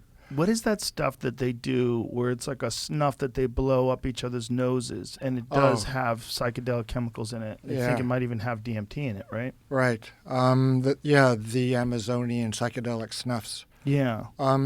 They contain DMT, 5-methoxy-DMT, bufotenine, and some obscure tryptamines. And it's supposed to be horrendous, right? You shoot it up the nose, and it's just disgusting. Yeah, you've seen those black and white pictures that they took in the Amazon in the 40s and 50s. Yeah. Could you imagine getting a blast of that stuff up your nose? Not really. But if that was the only way you could get to reach the spirit realm, you'd do it.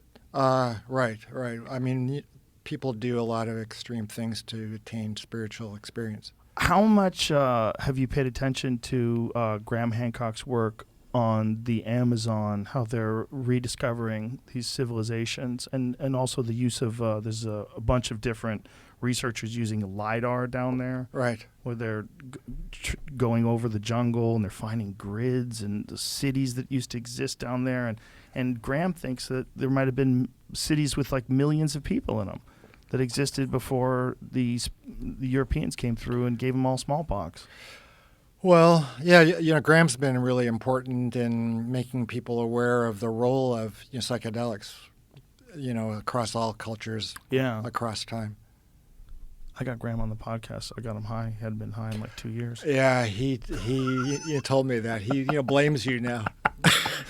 I would go, just don't go so hard. Yeah, he said... He was going too hard. Yeah, he was really proud of himself, and then he got stoned in your show. But then he got stoned, and he was just on fire. The moment he got stoned, just breaking down how... I think essentially we were talking about the dating of civilizations, about how arrogant people are with their initial assertions of what the origins or the timeline of civilization is. He's like, the timeline of civilization is still a mystery, and they're pushing it further and further back with every discovery. And they keep finding stuff that pushes it further back, further back, further back. They're finding complex stone structures that are 14,000 years old, 12,000 years old. Yeah. Like Göbekli Tepe, 12,000 years old. That's a long fucking time ago. And they keep finding all this evidence of human beings being older than we thought they were. I think I think that this younger dryas impact theory is probably the best theory when it comes to explaining why we're so wacky. I think we had once achieved some very high level of sophistication. I think that's what explains ancient Egypt. That's what explains some spectacular construction methods that were from thousands and thousands of years ago. And then we got wiped out almost to the point of extinction, and then we rebuilt back again with a bunch of shit that we didn't understand, and a bunch of people that came from really smart people but had been living like fucking barbarians for the last couple hundred years. That's what I think happened. Yeah, I wonder, well, are you familiar with Julian James and the Bicameral Mind? I've heard that name, and I've heard of that book. Yeah, so James believed that up until a certain point that it was a common phenomenon for people to hear a spoken voice. That's right. That's where people got their information, was from the spoken voice. Could you imagine if that's really how people used to interact with God? That God used to just talk to you? Well, yeah. His theory proposes that the prophets were the transition. Oh, wow. Between the bicameral mind being common and it kind of dying off. There's no there's no hard evidence of the brain communicating differently back then, because it disappears quickly, soft tissue.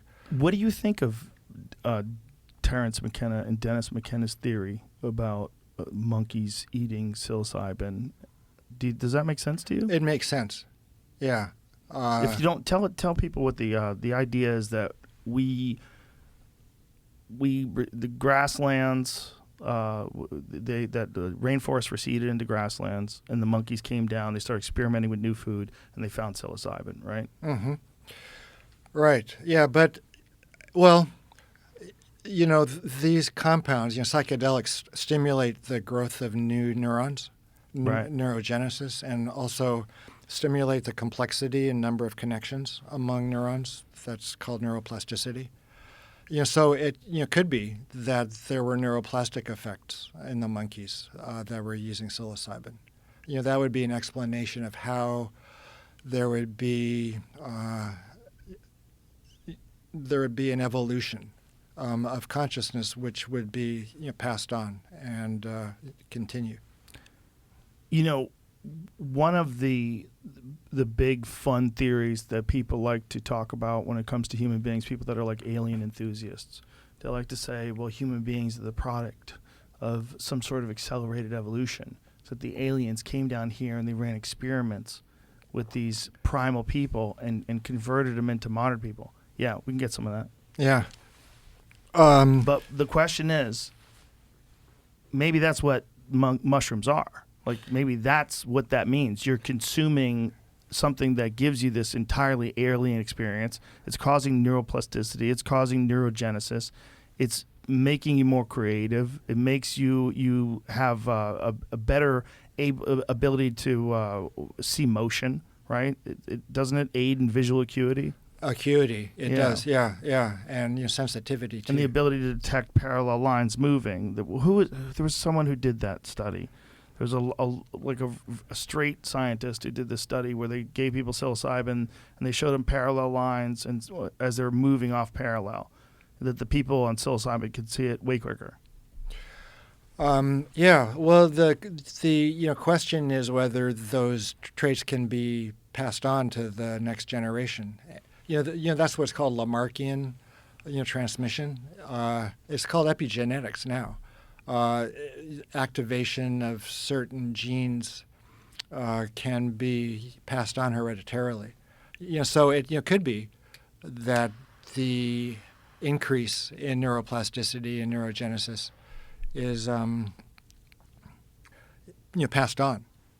Well, something happened to people, right? I mean, we'll keep you off camera. Yeah, keep me off camera. Keep them off camera, Jamie. Something happened to people because the human brain doubled over a period of just a couple million years, which coincides with the timeline that McKenna proposed, that these rainforests were starting to recede during that same time period, right? Yeah, you kind of have to wonder what the DMT system in the brain was doing at that time, too. I wonder if that was a time of rapid growth of the DMT neurotransmitter system.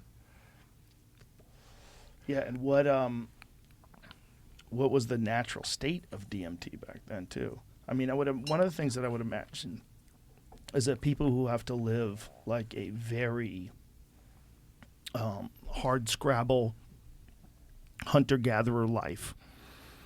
You know, you're out there in tents.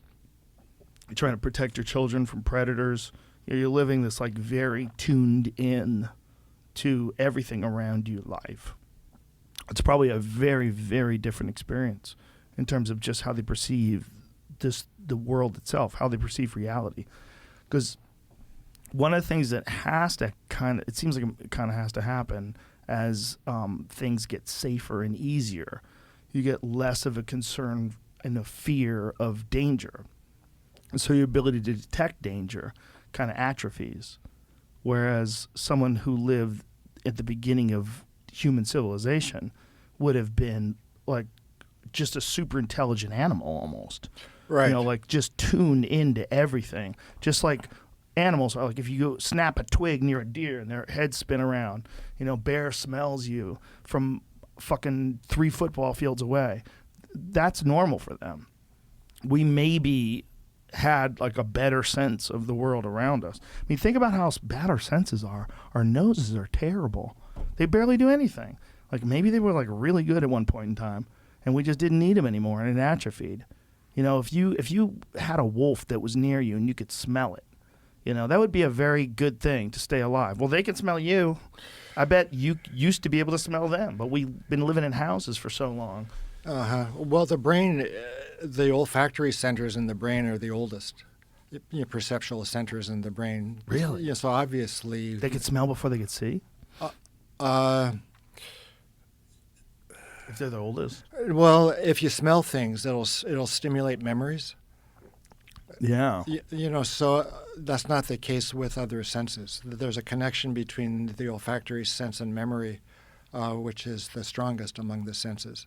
Wow. Which indicates that our sense of smell once was much more important. Wow. Well, it had to be. If we didn't have doors. It would have to be. It'd have to be. Right.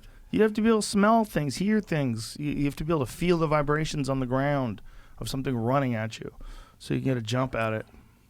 I mean, that environment, if you introduced psilocybin to that environment, and that's what created human beings, that is a fascinating theory. And the thing is, we know psilocybin is real, and we know its effects are profound.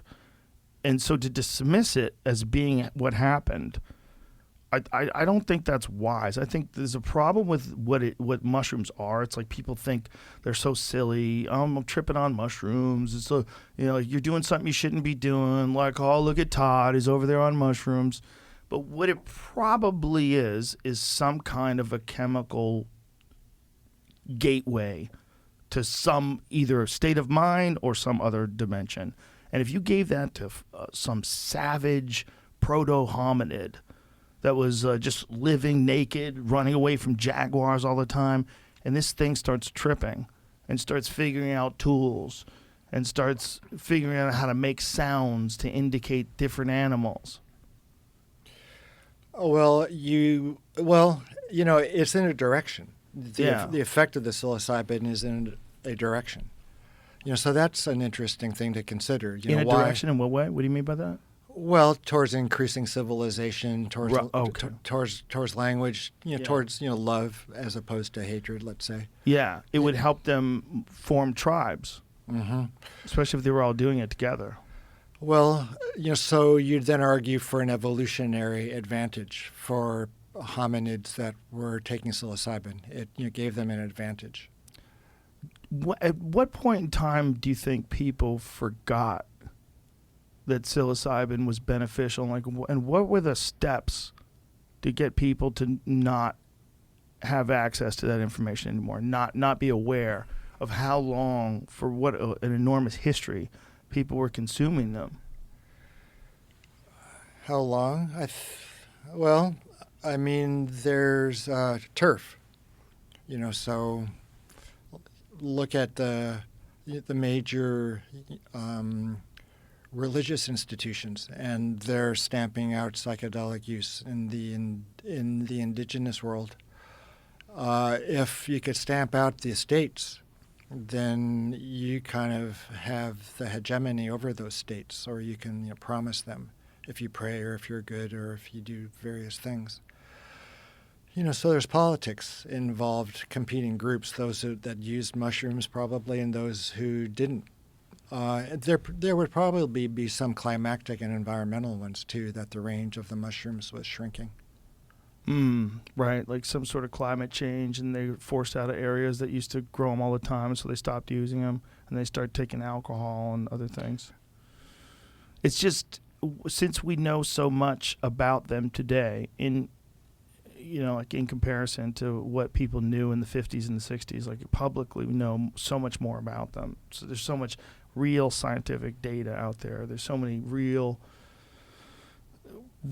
intelligent people who are enthusiasts of them that can kind of explain the benefits of it. It's just amazing that it's taken so long to just get one state to make it legal. Well, what would you like to see the future of psychedelic use? Would you want everybody to be tripping in the best of all possible worlds, like Tim Leary, Ken Kesey, just everybody? Those guys went too hard. I think they scared a lot of people. I think those guys, they were so tune out or drop out. They were so culty, and they had a wild bus and they threw wild parties. I think a lot of people got freaked out by civilization eroding before their eyes and their kids turning into useless hippies. Like, there was a lot of fear that was attached to that. I think it would be different today if you talked about psychedelics, because way more people have had psychedelic experiences, I think, per capita. I know of many, many people who are very happy microdosing psilocybin.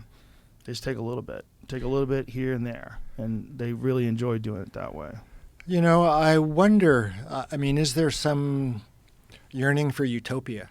There is always going to be that, right?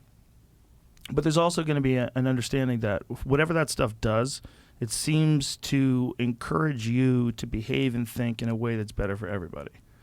It seems to want to encourage you to think kindly, to be nicer to people, to like connect more with the earth. And it's like it tunes you into a very, for lack of a better term, positive frequency. But then again, the Vikings took them and they slaughtered people. Yeah. I think it's, I think they... There's that, too. Yeah. You don't want to gild the lily. I think... You don't want to gild a lily? What does that mean? Gild the lily. Make something beautiful even more beautiful. Oh, yeah. Yeah, I don't think they should be illegal, for sure. I do think that to just randomly give them out to everybody is irresponsible. I think there are a lot of people out there that are having a really hard time with regular reality, and that something as profound as a psychedelic experience could fucking blow a fuse. But I don't want to be the person that can tell a person what they can and can't do, and I think that's part of the problem with it all, is that they can tell you can't try something, or me, I can't try something, and they're just like us. They're just a person. They're just a person of similar age. And they're going to tell you can't do something. I'm like, you don't even know. You've never even done it. This is a dumb conversation we're having, and you're going to make it so that I can get locked in a cage because I want to do something that you haven't done.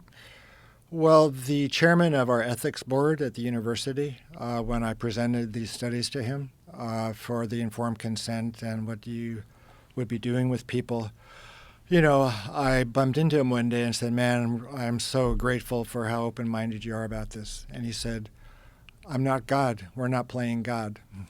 I thought that was a great line. He was a libertarian, actually. And he figured people should do what they want to do and just give informed consent, educate people, let them know what they're getting into, and let them decide. I think it's way more dangerous to have people uneducated about the risks of certain drugs and the importance of understanding the dosage and the purity than it is to tell people not to do drugs. I think that telling people to not do drugs and you're going to arrest them if they do drugs, that's unrealistic. People have done drugs since the beginning of time. I think the realistic approach is to fucking educate people and to stop all this nonsense about what is and isn't allowed that a grown adult, a person who has never done it, can tell you, don't do that. I don't want you to do something that's been around for thousands and thousands of years and has a rich human history of usage, like psilocybin. Like that's not the good guy. The guy telling you he's going to put you in a cage for mushrooms is never the good guy. Mm-hmm. Well, I think there need to be places where people can trip who want to trip for any number of reasons. Yeah. I don't know what you'd call them. They might be churches. They might be retreat centers. There might be... I don't think the government should be involved in this is what my point is. I don't think they should have any say. I don't think this has anything to do with you. Just stay out of the way. You don't even know what it is. And if you want to do it, it'll make you a better person. But don't tell people that you're going to arrest them. There's some people that are still like pushing back against the idea of there being recreational use of psilocybin. Meanwhile, it's helping so many soldiers that have come back with PTSD. The psilocybin research is very promising. I know. It's impressive. It's very impressive. MDMA as well. Yeah, MDMA as well. The guy who drove me over this morning is a vet, was talking about some of his friends who have done psychedelic therapy, and they're like back to normal. Yeah, and more than one different type of psychedelic. I've also heard guys doing ibogaine and then 5-MeO.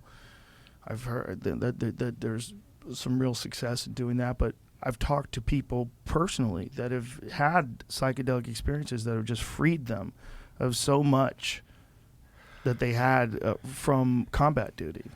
Well, I mean, we need to do more research, right? Right. Because once we have more research data, we can say this helps, and it'll really spread out to, the rest of the country as opposed to just within the research communities. My friend Neil Brennan is a very funny stand-up comedian, and he lives in L.A., and he's always had like real problems with depression. And he tried a bunch of different stuff. He tried ketamine therapy, magnet therapy, tried a bunch of stuff. And then he went and he did ayahuasca, and he did ayahuasca a bunch of times. And the difference in his personality, it's like it immediately had abandoned 80% of his anxiety and fucking tension and whatever he had that might have been weighing him down. And he was like, he's permanently happier. This is a crazy thing for someone to say. Mm-hmm. I took psychedelic drugs and they made me permanently happier. What do you think about how psychedelics seem to be panaceas? They seem to do everything. Well, do they though? Because if they make you schizophrenic, that's not good. I mean, they well, I mean, they that's could for some people. It's like I don't know what they're doing. I do think they can be panaceas. Like what you're saying is right. They can be panaceas for a lot of people. If you look at the literature, I mean, eating disorders, anxiety, depression, OCD, alcohol, cigarettes. In that way. Yeah, for everything. Improve metaphysical views, make your meditation better. So in the proper set and the proper setting, they do seem to be like panaceas. They heal all. Doesn't it seem like with every medication, and even if you look at psychedelics as being a medication, every medication's going to have side effects. It seems like there's no one thing people die from aspirin every year. You know? Well, the stronger the effects, the more side effects there are going to be. You're so right. You can't have one without the other, really. And that's just because of biological diversity, just because people are different and their bodies react differently to things?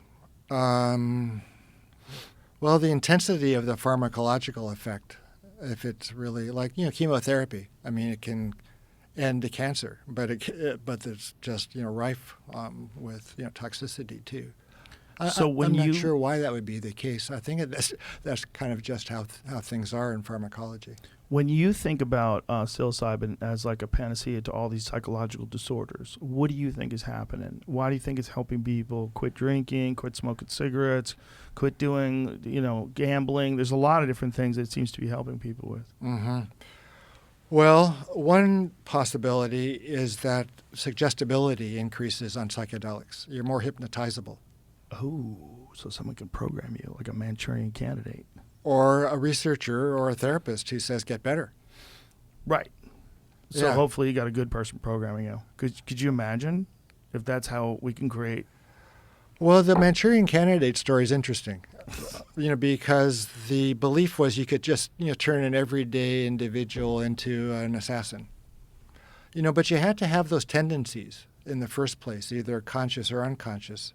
If you were a peacenik, like a really peace-loving person, no matter how much LSD they gave you, it's unlikely that you would become an assassin. Yeah, they had to figure that out though, and the way they did is just experiment on people. Experiment on people, right? The actual real history of MK Ultra and all the different things they've done. That's all 100% not conspiracy theory. Actual real history. It's true. That stuff is bonkers. Yeah. I've looked into that a bit. I even tracked down the old MK Ultra files. They're quite heavily redacted. You must obviously. read Tom O'Neill's Chaos. It is all about MK Ultra and Charles Manson, and it is fucking wild. It's a guy who studied this case, the Manson family case, for 20 years. Mm-hmm. He started off writing an article about it, but as he dove deep into the case, it was so nuts that it was so many layers to it that he refused to stop, and he kept going deeper and deeper, and he missed his deadline. Then like he had a book deal, and they had to give the money back. Like chaos, 20 fucking years of this, and at the end of it, he's got like very convincing arguments that Charles Manson was a part of MK Ultra, that Charles Manson, that they gave him acid when he was in prison, and that they supplied him with acid when he was out there teaching hippies to be fucking hit people. Well, I think the case of Charles Manson is an important one. It's a case that I try to bring up in every podcast, which is don't forget Charles Manson.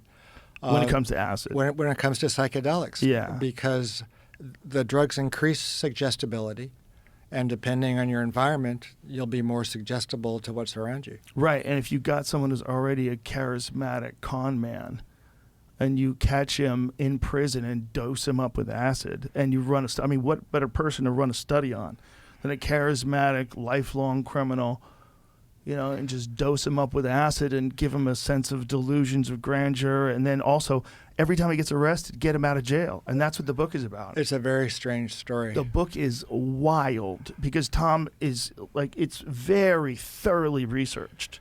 Well, everything lines up. Mm-hmm. And so he's taking the angle from the MK Ultra connection. Yeah, he thinks that was a part of the project, and that where he used to get his acid from was the same place where the CIA was running the health clinic. There's a Haight-Ashbury clinic. The Haight-Ashbury clinic was being run by the fucking CIA. They were doing Operation Midnight Climax there too, where they had brothels, right, and they would secretly dose the Johns up with LSD and study them. I mean, they were doing wild shit. And they were also visiting people like Charles Manson in prison. And this is the thing that he makes this argument that they got to Manson in prison and most likely were dosing him up with acid and teaching him how to turn people into your minions. Yeah, the last Manson book I have been reading is The Family. Oh, yeah. What's that about? It's about his group. It's about Manson and his group. He goes into a lot of details of Manson's growing up. And there is talk of LSD, obviously, with his group, and beforehand, some. But I don't remember him mentioning the MK Ultra connection. That must be pretty recent. Well, this was also their argument for, like, how is he getting all this acid? How's he getting all that acid? Exactly. How's he getting all that acid? And also, how come he keeps getting arrested and let out?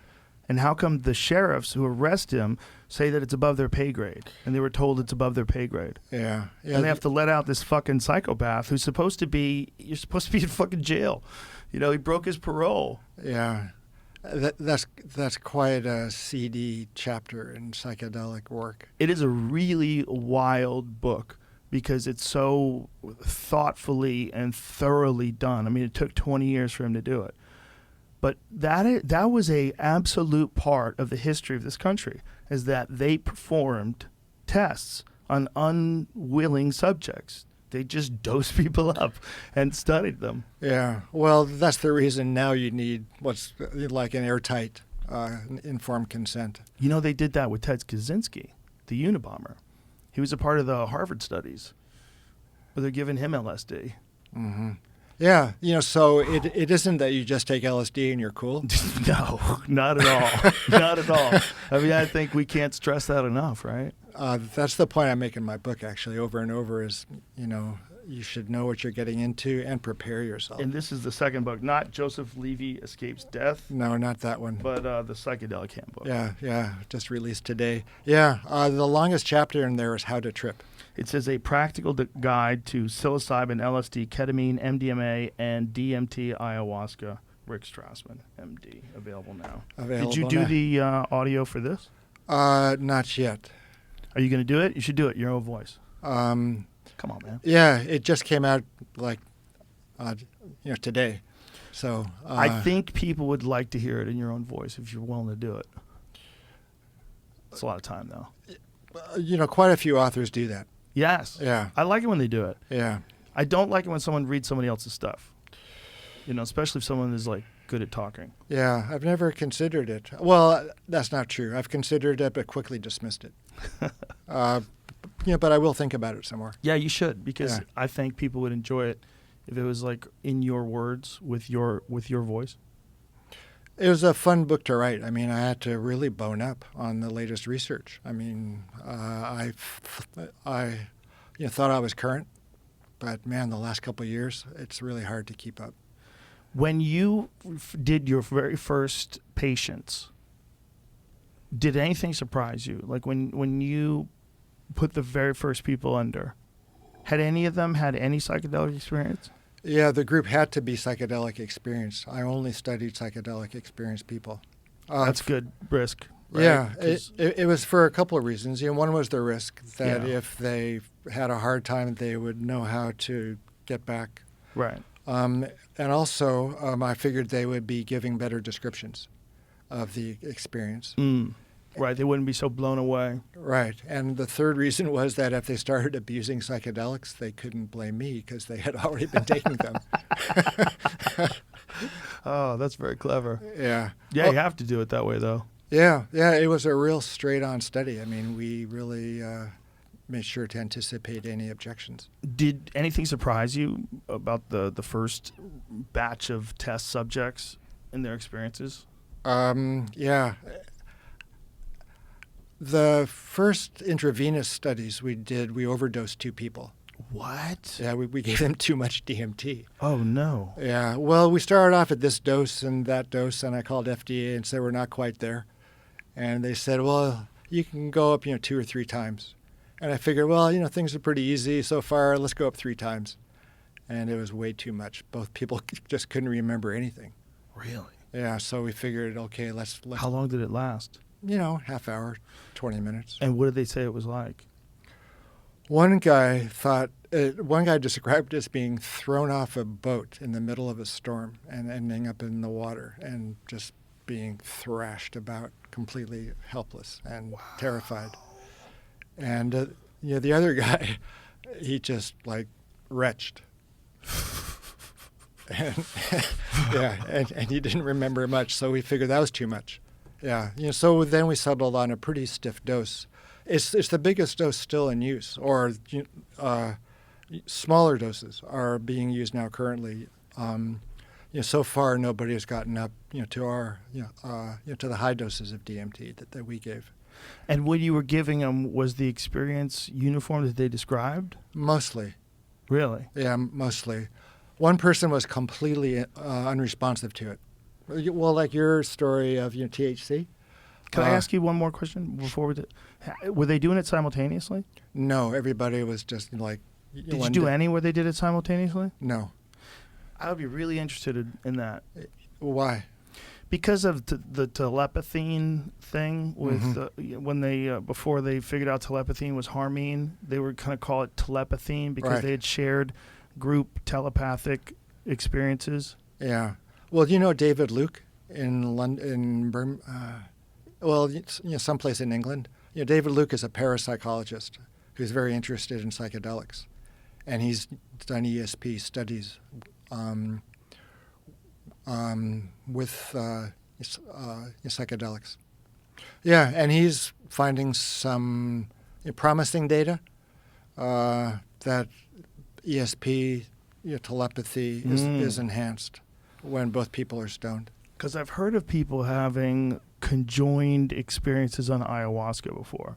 I've heard of people having experiences like they independently verify with other people that they were kind of in the same place. Well, As far as like what they saw. That description of my first experience smoking hash was it was a shared hallucination. Yeah, we both were seeing the same thing. Oh, do you see that? Yeah. And we'd expand on it.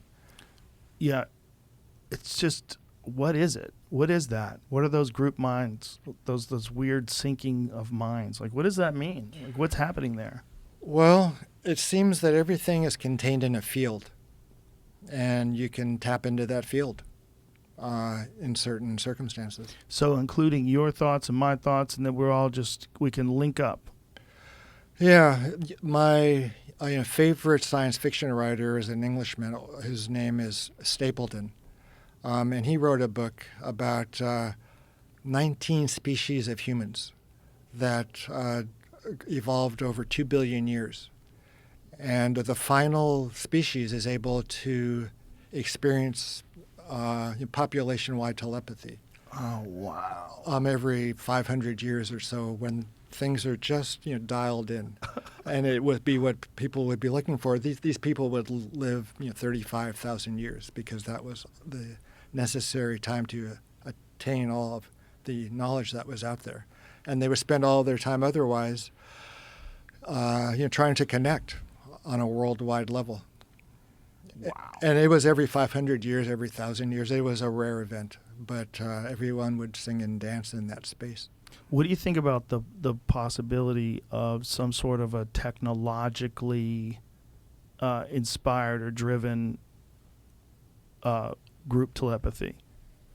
Like, what I would worry about with stuff like that is it being co-opted and someone being able to control it. But if somehow or another they released one of these things that you put on your head that allowed everybody to communicate in a universal language with everybody, like a language that everybody picks up pretty easily, because you're getting downloaded information much quicker because you actually have some sort of a weird implant in your brain. Mm-hmm. I think we would need to be wiser, for it not to go south. I think it's going south, and I think that's where people are going.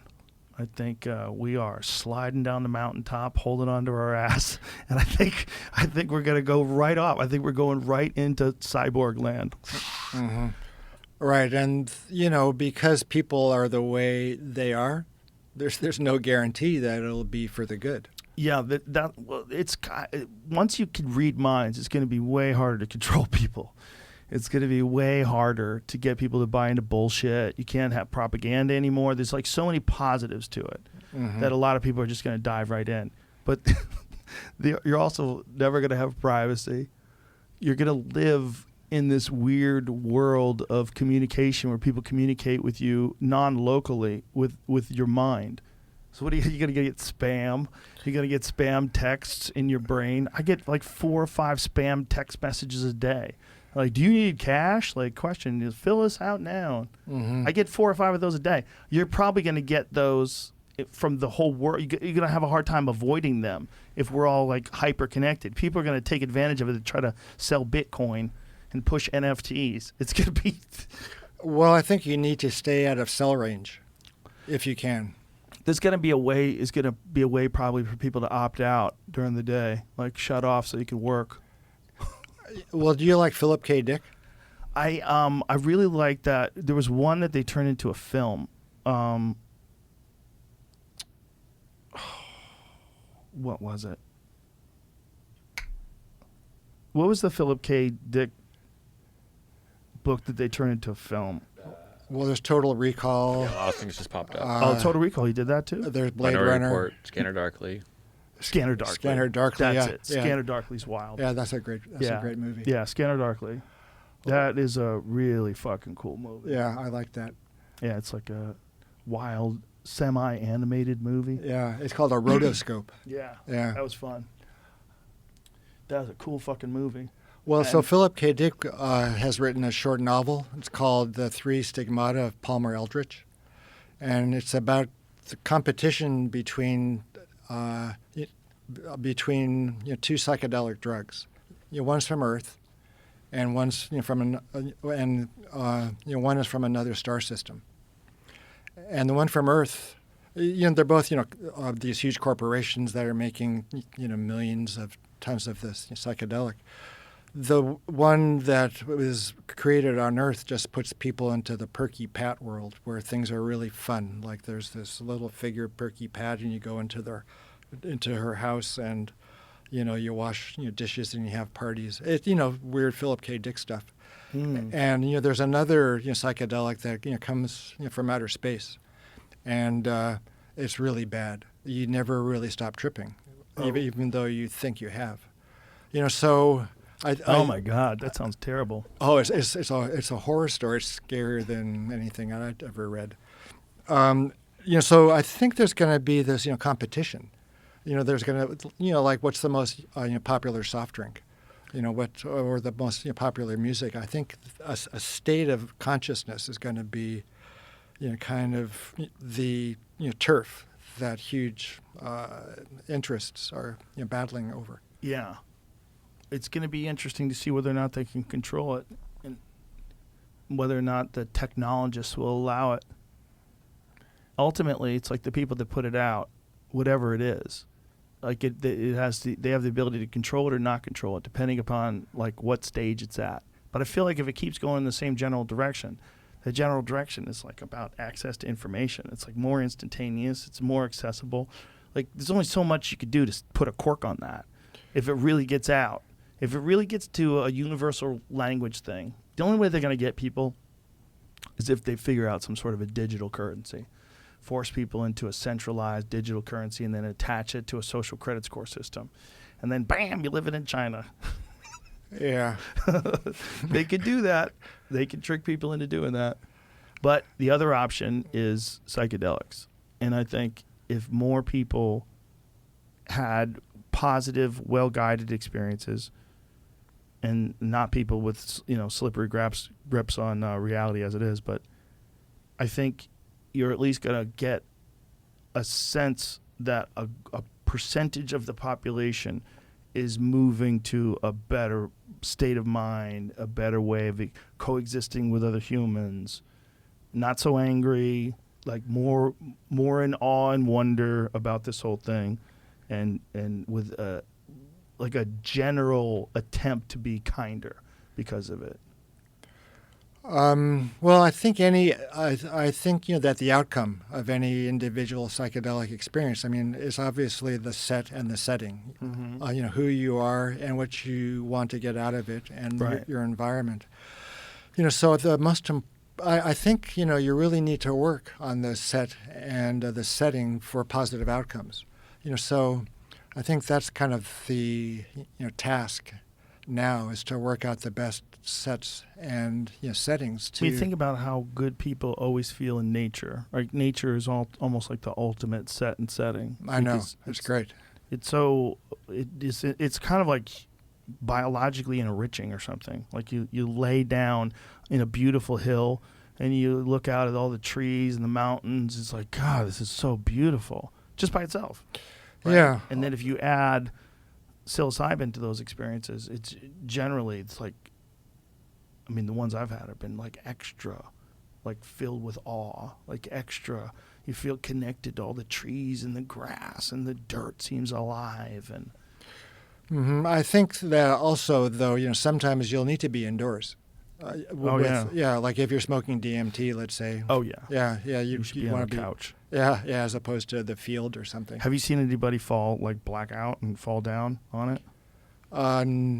Yeah, I was at a conference. Oh, not a conference, but an event in Dallas a long time ago, and I was being hosted by a couple of kids, and they took me over to their house, And everybody's smoking DMT. They're ordering pizza and there's music and everybody's smoking DMT. Oh no! What Yeah. a disaster! Yeah, and this one guy had never smoked DMT before. They gave him a huge amount, and he started screaming and falling down. And That's the worst setting ever. yeah, they wanted me to see what they were doing. It's like, man, this is kind of, high risk. Oh, that's so dumb. I did it with Doug Stanhope once, and he almost had a seizure. I was worried we are going to lose him. He was making crazy noises. It was very strange. I've never seen anybody respond to DMT that way. It's like moaning, like. "Ah, ah." Oh, really? Well, Yeah, does he remember it? Oh yeah, it was a positive experience overall. I just think that he was hanging on in the beginning of it, maybe a little too much. If you try, it was a 5-MeO DMT experience. If you try to hang on, you're not hanging on to that. It's gonna take you with it. Just relax. Yeah. And maybe that's what was going on. Maybe he was hanging on, but he came out of it. Mm-hmm. It was a positive experience. Well, you can see videos of people flopping around on 5-methoxy DMT. This is the problem with legalization, right? I think it would be irresponsible to just give it away to everybody. But I do think that it would be very beneficial to have it in places that are a really well-established, well-set-up center where people can do these things under professional supervision by people with experience in them, people that know the purity of the stuff, the right dose, the right thing, and it could be a business. And it can make sense as a business. And then also give people the ability to do it on their own afterwards. Okay, now you know what it is. Now you know how to get it. This is the right dosage. Don't fuck around and enjoy yourself. You could learn, you get certified in proper use. Mm-hmm. It's not a bad idea. If you give people a license to drive a car, give them a license to do DMT. Hey, Todd, how do you feel about reality? Todd, what shape do you think the Earth is? Ask them pretty simple questions. Yeah. Well, the future of psychedelics, it looks pretty bright. What do you think is pushing it the most? Do you think it's these studies they do with PTSD in soldiers? There are just so many influences out there that want to see psychedelics, or so many interests that want to see more people take more psychedelics. There's commercial ones, and there's therapeutic ones, and there's spiritual ones, and there's brain science ones. So the great thing about psychedelics is they extend their reach into everything that's distinctly human. And they affect all aspects of human consciousness, across the board too. So, yeah, they're kind of like mirrors in a way. They're strange drugs. I always encourage students to get as much school as they can and to study psychedelics in a real, rigorous manner if they can. If you had the ability, if they came to you, if President Biden came to you and said, Dr. Strassman, could you tell me, should I legalize everything or not? Would you just, if you could hit the switch, if you were the guy they came to? That's a trick question. Are all the good questions trick questions? Or I should ask you, is that a trick question? No. What would you do?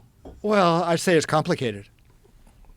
That's the typical, response from a psychiatrist. You sound like a real scientist. It's complicated, yeah. Right. And so would you have to develop some sort of an assessment of the pros and cons and what the negatives could be and how to mitigate some of the negatives, like the people that are losing their mind and overdosing and have access to people that are too young? There's a lot of factors in there that you'd have to consider upon legalization. Right.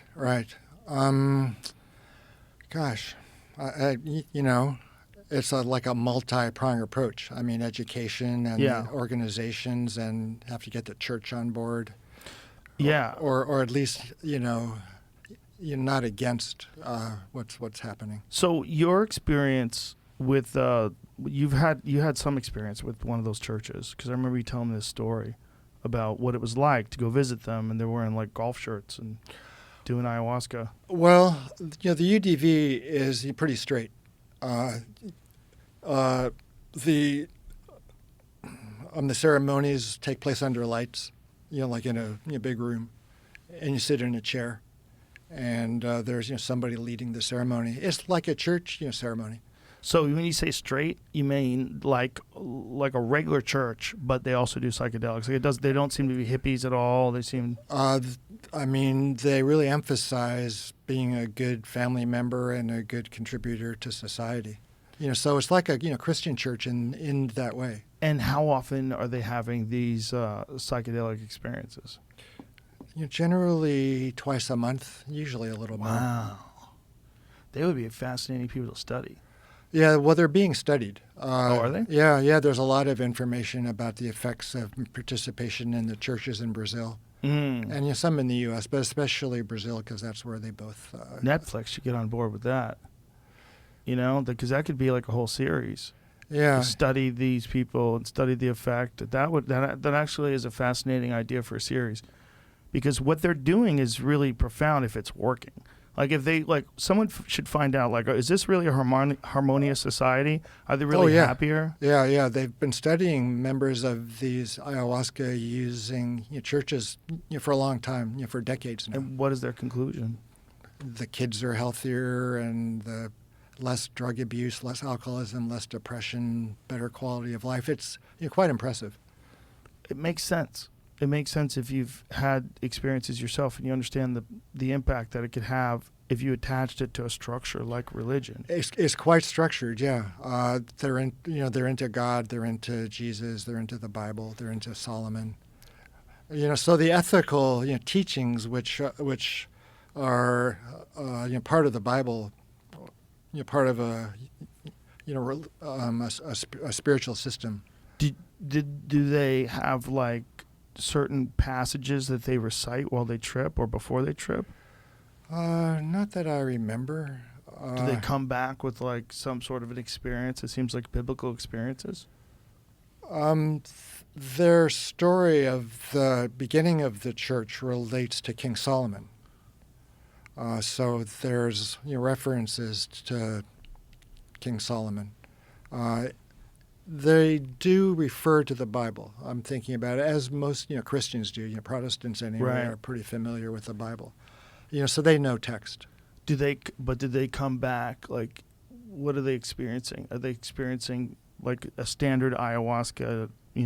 Seeing vines and snakes and jaguars and UFOs, or are they seeing things that are Christian in nature? They're mostly seeing things which relate to them. How to be, better people. Oh. So there's a real emphasis on personal growth and evolution, and bringing society to a higher level. It's quite altruistic, and it's as you note, if you have a structure that is essentially good, that you're kind of giving the psychedelics within, the outcomes can be really positive. Yeah, I think the structure of, if you look at the best aspects of almost all religions, they're all about trying to unite society in some sort of a way. The best aspects, Mm-hmm. If you attach that to a psychedelic, then it becomes a bi-monthly ritual. That's pretty wild. Yeah, being charitable, doing good, things like that. Yeah. Oh, you said bi-weekly, right? Every 2 weeks or so. Yeah. Oof. That's so much. That's so much. Those people are on cloud nine all the time. They're just recovering from the last one, and bang, they're right back in again. Yeah. Well, I spent about 3 months associated with them. I like how you say it that way. Yeah. 3 months associated with them. Well, yeah, that's what it's called. You become an associate. Oh. Yeah, that's the terminology. Oh, interesting. That's the religious terminology? Yeah. I like that. Yeah. I like that. And I was an associate for maybe 3 or 4 months. Yeah, and I was drinking a lot of ayahuasca, and I felt pretty darn good. So when you were doing it, what was the experience like? How would a ceremony go down? Everybody would do it together? Yeah. Well, what was interesting is you would eat beforehand. Most of the time they say have an empty stomach and so on, but their opinion is if you are throwing up, it's better to have something in your stomach than just throwing up the ayahuasca itself? Well, the ayahuasca itself or your stomach acids. That if you have some food, it will kind of buffer things. That actually makes sense. Would it slow the absorption though? It can. So that would be the negative, right? You would want to get the full dose. Well, they spend about an hour in preliminaries, socializing. Oh, okay. So you do digest it somewhat. Yeah, and then everybody gets in line, and the master of ceremonies that night will look at you, look at the brew, decide how much to give you. Interesting. They look at you. Yeah. And go, this motherfucker can't handle this. Yeah. Yeah, How do they just decide? Right, I've wondered. I've asked them, and they said it's intuitive or. Oh God, that's so weird. That's a lot of power. He who controls the ayahuasca controls man. Yeah, I think I've gotten. It's an interesting process. Like you are thinking, I hope they don't give me too much, but also, I hope he gives me a lot because I'm like macho or whatever. So, right. Yeah. I can take it, bro. Yeah. If we did have legitimate psychedelic centers in America, I mean, there would have to be some real thought beforehand as to what's the best way to approach it from an education perspective, explaining things to people, what to expect. There's a lot to that. But I don't want to be the person that tells a person they can or can't do it either. I would say we should have some sort of a screening process, but then I'm entirely against screening processes. Well, I mean, screening is really helpful.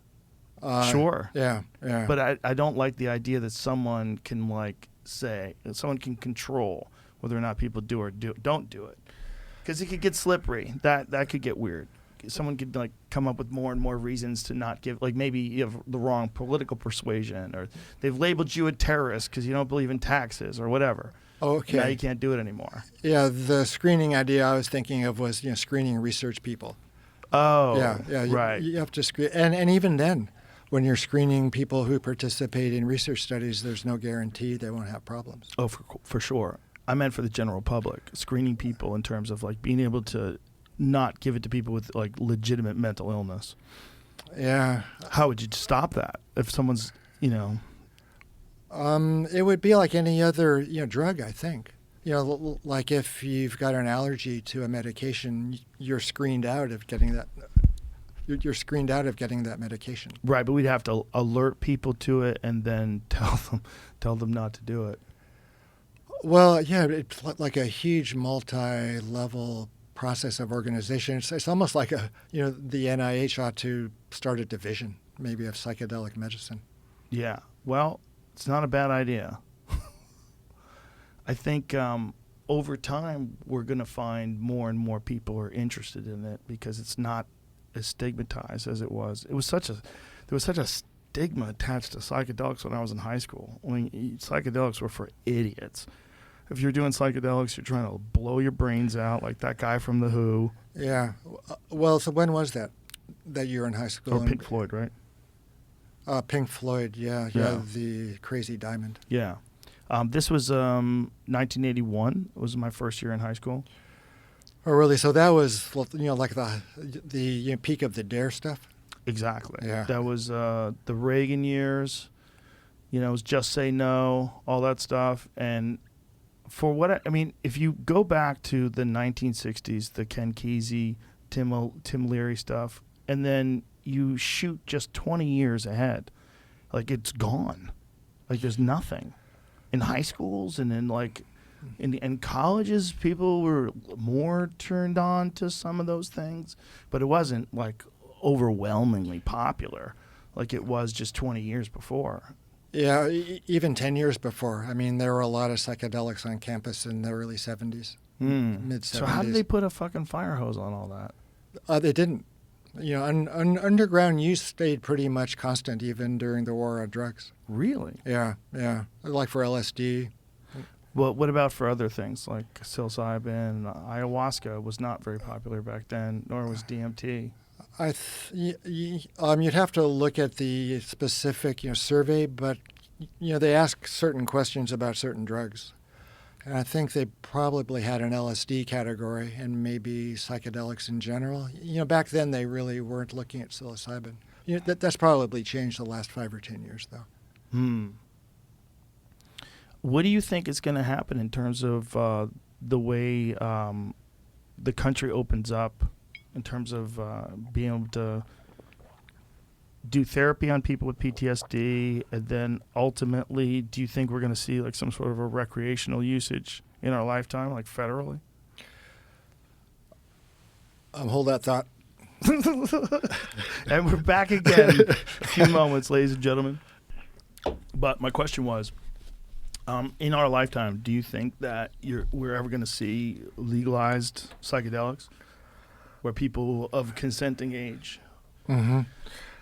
Well, I think there'll be models that'll be recreational and also medical. So do you think it'll be like state to state? Probably state federally. I think it would be like liquor, or it would be like alcohol. Recreationally, there'd be dispensaries. Right, but alcohol is legal nationwide, federally. That's the big problem with cannabis and psilocybin. No matter what happens, if these towns make them legal, it's still federally illegal, particularly like hard drugs, right? Yeah, well, there would need to be some regulation across the country, which would require rescheduling. Yeah. Yeah. It's interesting that there's no scheduling of alcohol, for example. I mean, that should be scheduled. 100%. Yeah. I mean, that's a tricky drug. Right. But what's the expression? The horse is out of the barn at this point when it comes to alcohol. It is. And it's also socially people's favorite drug. It's like so accepted, so recreational, and everywhere you go where people are eating dinner, they're drinking alcohol. Everywhere. Mm-hmm. It's happening all over the place. They're drinking beers with their burgers, and they're drinking wine with their steak, and people are always drinking. Well, if there were going to be dispensaries, there need to. Well, I think state to state would be how it goes. Kind of like what they're doing in Oregon. I mean, it is legalized, even though it's a Schedule I drug. I know, but Oregon is like the worst. Oh, right. They're always lighting their courthouse on fire, and Yeah. I mean that place is fucking wild. Yeah, they're stressed. Yeah, they're very high strung. Yeah, In Portland, and I think also prescribing. So you could prescribe. right? But you could also deny a prescription, and that's where it gets to me. It's like I don't like the idea of the government being involved in psychedelics. I don't think it should be like a prescription. I think there should be some educators that put forth some sort of reasonable recommendations, and then society adopts them. People who really understand what the dosage should be, what's the most important part about setting, and having well-educated, experienced travelers who are also counselors. But getting the government involved, get the fuck out of here. If they regulate it, they're just going to tax the shit out of it and ruin it. They'll just water down the dose, or figure out a way to make too much money from it. There'll still be underground use, though. Of course. An underground culture, which of course, which could maintain the integrity. Yeah, but why bring the government into ayahuasca? Like, get out of here. They should just stop with all these stupid schedule. When it comes to something that has like a history of use, like stop. You can't make that a Schedule I drug. That's ridiculous. Gordon Wasson was writing about it in the 1950s. Like, what are you talking about? You made that a Schedule I drug? This drug with like a mountain of positive experience stories? I know. Schedule I, when my study started, giving DMT, DMT Schedule I, but I was thinking about the scheduling of psychedelics into Schedule I, which means there's no known medical use. They can't be given safely under medical supervision, and they're highly abusable. So this was in the early 90s. I began this study, and I wrote to Janet Reno, who was the Attorney General under Bill Clinton at the time. And I said, these drugs shouldn't be in Schedule I. And I could say, why not? Because I'm doing research which indicates they can be given safely under medical use. And we're gathering important data, which means they have utility under medical supervision. So, one of her assistants wrote back and said, it's very complicated, changing drug laws. So didn't get much further beyond that. Isn't that fun? They could just say, it's very complicated, changing drug laws. Sorry, can't do it. Can't do it. Impossible. Right. Impossible. If the grid goes down, we'll get that back up. But it is impossible to change this piece of paper where it says that you can't do that. It's not. I can't. I'd like to help. Well, at the time I had more important matters at hand, like, running my study. But Right. I think at a certain point it would be worth, while to reconsider For sure. the scheduling of, Schedule 1. Well, what is ketamine? 3, I think. That's interesting. Yeah. Because they're doing a lot of that. They're doing a lot of these guided ketamine sessions. Yeah, ketamine's huge. Yeah. But it's a real psychedelic. Right? I don't have an experience with ketamine, but my friend Neil that I talked about earlier, one of the things that he had did prior to ayahuasca, he did ketamine in a medical setting, and he was like, I can't believe how high I was, like how strong it is. It's like, you're really tripping. It's not like some sort of little sort of baby ketamine thing, like feel better about yourself thing. Well, it sounds like he's describing the K-hole. Are you familiar with the K-hole? I thought the K-hole was negative because I don't think he was saying this was negative. Is the K-hole when you can't move, like you're stuck in a hole? You can't move. Yeah, you're under general anesthesia, but you're still conscious. And some people like that. I'm sure. Yeah. Especially if your life sucks. Right. Right? You just want to zone out. Yeah, and for some people it's terrifying. Some people get addicted to that stuff too, right? Yeah. Somebody I heard describe it as psychedelic heroin. Ooh. I've heard of people getting addicted to snorting it. Snorting it? Yeah. Yeah. And injecting it. Injecting it. Intramuscular. Yeah, that's what Timothy Leary used to do, right? No. John Lilly. John Lilly. That's what John Lilly used to do when he got into his float tank. He would intramuscularly jab himself and then ronk. Well, I knew John Lilly, or we spent a little time together. Yeah? Yeah. I mean, he was pretty old at that point, and I was at a conference with him. And, he was, 70s, 80s, and he loved ketamine. He still got after it? Mm-hmm. Yeah, so some people, but... Why not? Why not? I mean, you only live once, right? Well, he is the creator of the, in my opinion, one of the greatest tools for exploring your mind ever. The tank. The float tank. Yeah. That thing's amazing. Marijuana plus float tank is the wildest ride. Oh, my God. Sometimes I get out of there, I'm like, what the fuck? Well, I've never been in a float tank. Really? Yeah. Never? I don't think ever. No, I have friends who own float tanks or float tank companies, like in Albuquerque. You should definitely try it. And I think you'd enjoy it. I've been invited, yeah. It's very relaxing, too. That's the thing about it, is like it's not just that when you do the float thing, you have these wild visions and this weird way of like seeing reality because you're sort of detached from everything else, just you alone with your thoughts. Because the water's the same temperature as the surface of your skin, so you're just floating there and you can't distinguish between the air and the water. You feel completely weightless. But beside the visuals, it's also like really good for your muscles. Like everything just sort of relaxes and softens. And yeah, I'd like that. it's nice. Yeah. Because it's Epsom salts. It's the same as it's like 1,000 pounds of Epsom salts in that tank. Well, so I once to ask Rupert Sheldrake if there was a specific passage in his book that seemed like he was stoned when he wrote it. Yeah. And I said, "Did you write that when you were stoned?" He said, "I write everything when I'm stoned."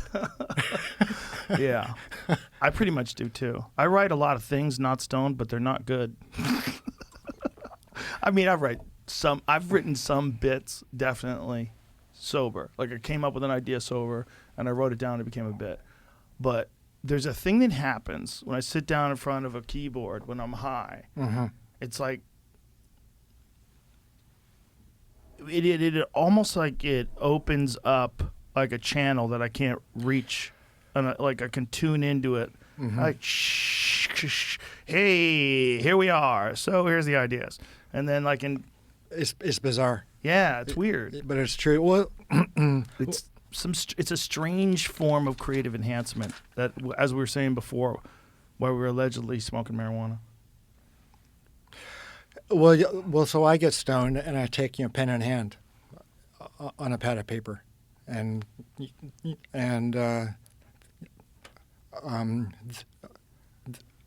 so the ideas just come. Yeah.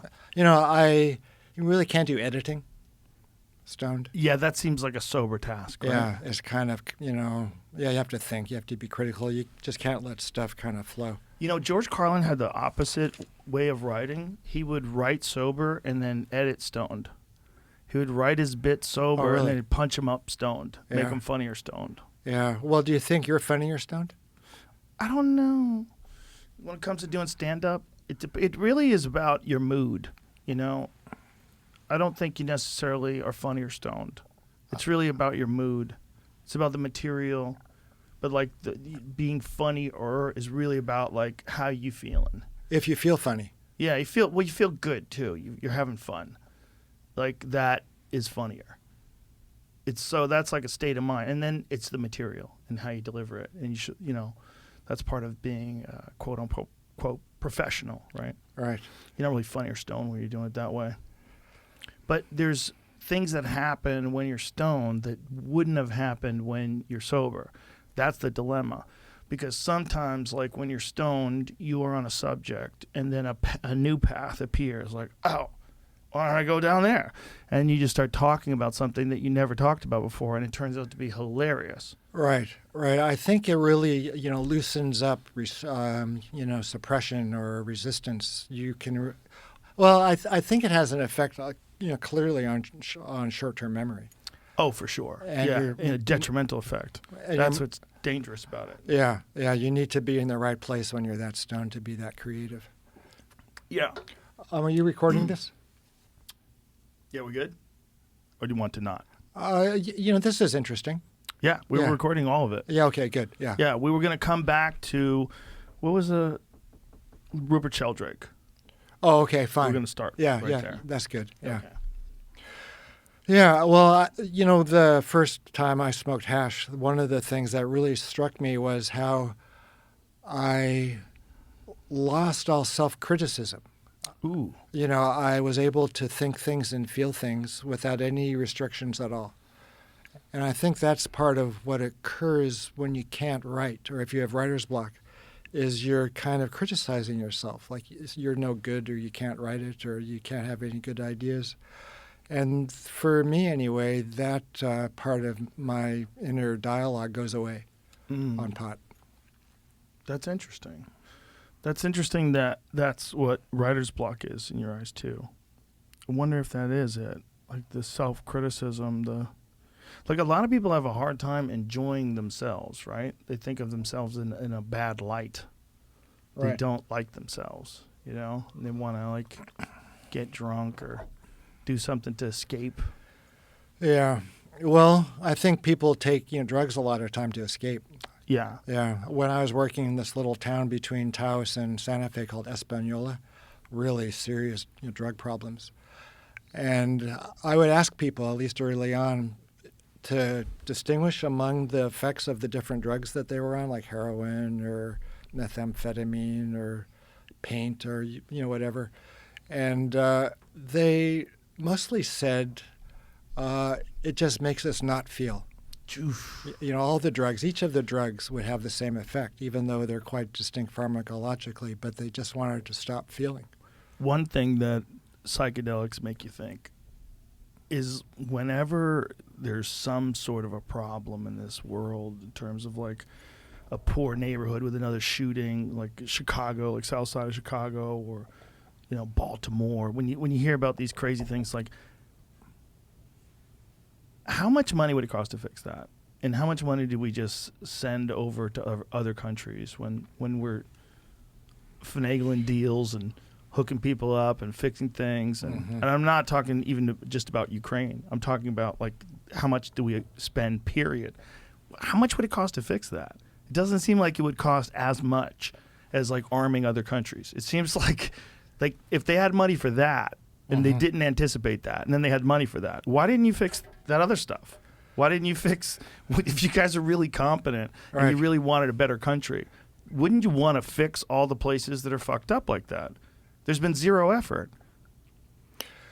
Well, do you ever think about going into politics? No. No? Never. Nonsense. Oh, why not? Same reason I don't want to go into pro wrestling. You get fucked up. You can you can change things from the inside. Oh, can you? Yeah. You can also find yourself hanging from an extension cord. Yeah. It's a dirty business with a lot of money involved in it. I'm not interested. I have the best jobs. Talk shit and tell jokes. That's the best. And occasionally call UFC fights. It's great. Yeah, and you're making a critique of society through what you're doing. Well, I'm just saying what I'm seeing and having people on that have all kinds of different perspectives. I want to hear how they're looking at it. And I'm constantly amazed by how many intelligent people there are to talk to. You know, there's so many cool people that you can just have conversations with about everything and anything, whether it's you, about all the above, about psychedelics, about your research, about your, you know, having the mind and the courage. Like, you're such an important part of the psychedelic history of this country, because what you did is you legitimized like a very important thing that everybody had already kind of heard about, and some people had experienced it, and you legitimized it by doing it in like a real clinical setting with the government's permission. And funding. Funded by the war on drugs. I mean, it's amazing. And it's like, you know, it's really important because it opened people's eyes that this is repeatable, that this is understood rather to be something that has been used by human beings for a long time. And just recently, we probably have been detached from that. Mm-hmm. Yeah, well, I wanted to demonstrate you could do it. Yeah. Safely, and you could generate valuable information. You know, that was, the goals were modest, but the goals were modest because I wanted them to succeed. Right. Yeah, so that was a good strategy. You know, when they try to find the history of DMT use, what is the current understanding as far as like how long back they know people were either taking the snuff or doing an ayahuasca or some form of it? Mm-hmm. So have you talked with Dennis McKenna about his thoughts about the evolution of DMT, how far back it goes in the family tree of life? I don't remember if I did, but please. Yeah, like I haven't looked carefully into his thinking, but as I understand it, he points to it being very old compound, a very ancient compound that had occurred, very early on in evolution. But when do they think humans started ingesting it? Yeah, well, the historical record, I mean, there's ayahuasca, right? And that might go back 5,000 years. But, probably before. I mean, why not? This is my question. Before smallpox ravaged the Amazon, before all those people died, and they're still doing research on this, right? They don't exactly know what these cities were, because that LiDAR stuff, when it lays out this grid, they understand that there were structures there, but they don't know what it was. But yeah. the big crazy story is that there was millions of people there. If that was real, if that's the craziest possibility, and that's the one that Graham subscribes to. That there was millions of people there. Millions. Do you think that society perhaps was a psychedelic society, and that's why they had that knowledge of how to make that stuff? And then the people who survived were the people that were removed from the inner city areas. The people that lived in these tribal areas were the ones that lived, and they had the knowledge that these people had run their society with using that stuff. If they're able to have these like insane structures, like the whole Lost City of Z, that it was a feature film, but it was also a book, and it's based on a real explorer who went down there, and they were looking for this lost golden city that had been talked about before. But most likely what they think happened was those people that went, whether it was 100 years ago or whatever it was, they killed everybody. They gave them diseases, and it just ravaged everybody, and the jungle just consumed everything. So when they went back to look for it, they couldn't find anything. Mm-hmm. Well, your question about whether it was A psychedelic society. Yeah, Like if they were psychedelic that society. far advanced. right. Yeah, I mean, it could be. I mean, in the right circumstances, psychedelics enhance sociability, right, and empathy and Right. compassion and those kinds of virtuous, characteristics. Yeah, so it may have been a part of their society. I'm not that familiar. It's a Mayan phenomenon. It's definitely in the Mayans, right? Yeah. So the Mayans used mushrooms and other psychedelics. So I mean, I don't know how extensive the use pervaded down among the lower strata of society, but you would think that the clergy would be taking them regularly. Well, you had to be on mushrooms to build those fucking pyramids. Yeah. So the scientists also were taking mushrooms. I mean, what? How did you figure this out? When you go to Chichen Itza, like, I don't think they let people walk up it now. I think too many TikTokers fucked that up. Did they ruin that? Is that true? They don't let you walk up the pyramid of Chichen Itza? I feel like something happened there. There was some, like, event, some sort of a news story, and then they said you can't walk up it anymore. Yeah. But I got to walk up it. I think I went in 2003 or 4 or something like that, and it was wild. Just to be around those things. I want to take... You're not allowed to anymore. You're not allowed to I don't know anymore. about why. Somebody fucked it up. Yeah. Yeah, it's probably TikTokers. They're It's probably like- shaking their ass up there. We got rumors about illegal climbing. Illegal climbing. Yeah. Well, luckily I got to do it, and I want to do the other places. I want to do the other ones in Mexico. I want to do. I eventually want to see. Someone fell and died. Oh shit! Whoops! So, Ouch! no more. Can you imagine watching someone slip and go down that thing? Oof. But the point is, like, these people, however long ago it was that they built these things, like, these are incredible structures.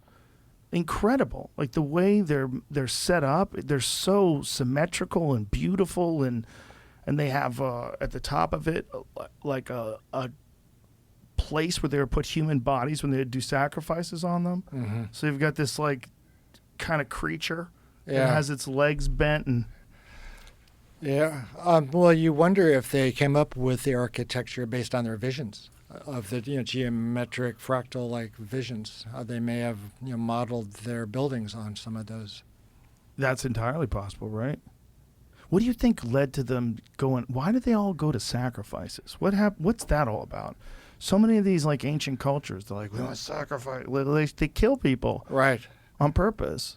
Well, it's the represents a certain system of belief that if you sacrifice, then you'll have a benefit. Yeah, and it could be rain, it could be crops. The wildest one I ever heard of was the Aztec one. Was it Montezuma that did it? Someone sacrificed... I want to say it was something crazy, like 80,000 slaves over a period of just a couple of weeks. Yeah. I think they finished building a pyramid, and then after they built the pyramid, they sacrificed all the slaves, like some insane number. Yeah. It might not have been 80,000, but it was something really crazy like that. What is it? The name of the pyramid? It's Teotihuacan. I don't know how to pronounce it. Here it is. Yeah, people come up with crazy ideas. Some conquistadors wrote about Sompantli and its towers, estimating that the rack alone contained 130,000 skulls, but historians and archaeologists knew that the conquistadors were prone to exaggerating the horrors of human sacrifice to demonize the Mexica culture. As the centuries passed, scholars began to wonder whether, I don't know how to say that word, Zompantli had ever existed. So what is that saying? I thought it was actually talking about the things, but I read it too fast. A This is skull. about the same place you just mentioned. A skull rack. I don't know how to say it either. Oh, no, it's not the same. That's not the same one. Oh, okay. It's, fuck. It's like T-E-O, Teotihuacan. It's a very complex word. I'm going to fuck it up. Not that. That's it. Tenochtitlan, right? Is that it? No. It says a city. No, that's not the name. Google, just Google Aztec pyramids, 80,000 sacrifices. That's how I got to this. It talks about how 1,000 performed sacrifices were performed there, but I don't know about that one time. Maybe that is it. Is that a pyramid? The pyramid of Tenochtitlan? Yes, it's a city. I don't. That's Okay. yeah. Sorry. Well, I should have had that story at my fingertips. But the point being, they did sacrifice some fucking insane number of people upon completion. Like, why do these cultures believe in these mass sacrifices like that? Like, what do you think caused that kind of horrific thinking? I just don't know. It's incomprehensible. Especially if they were a psychedelic culture. Well, I mean, you have to wonder if the psychedelics strengthened their belief that what they were doing was the right thing to do. Right. Because if you have pre-existing beliefs, they're often magnified by psychedelics. Right. That's a good point. Especially if you're living in a really rough part of the world and a really rough time in history. Well, you interviewed that guy, Brian, who's got the book out on early Christianity and psychedelics. Brian Murarescu. Yeah. It's called The Immortality Key. What do you think of that theory? It's fascinating. Well, they have real physical evidence because of the vessels. They have real physical evidence that the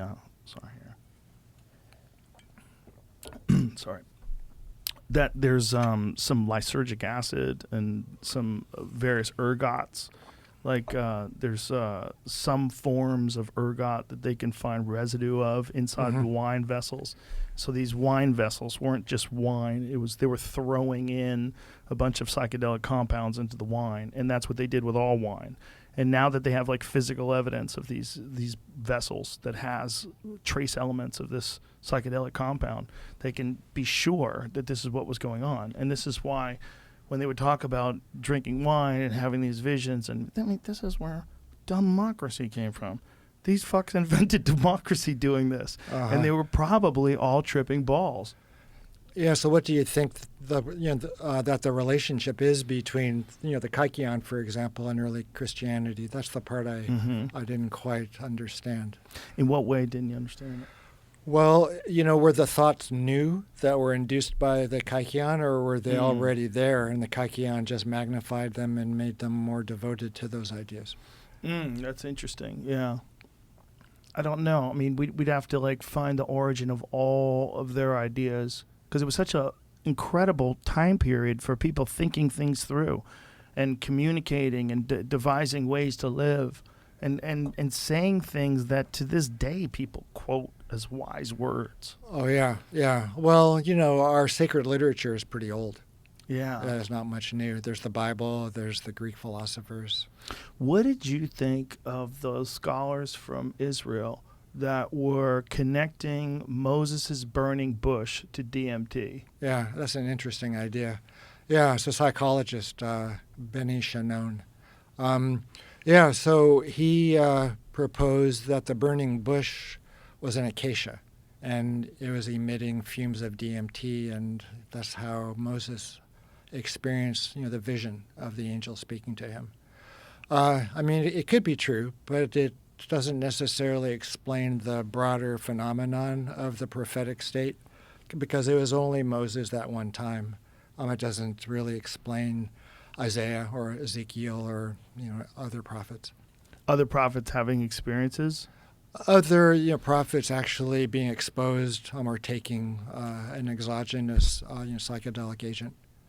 So that's not talked about at all? No, the only one, well, let's see. There are certain things that stimulate prophecy, like a good meal and being happy and good music.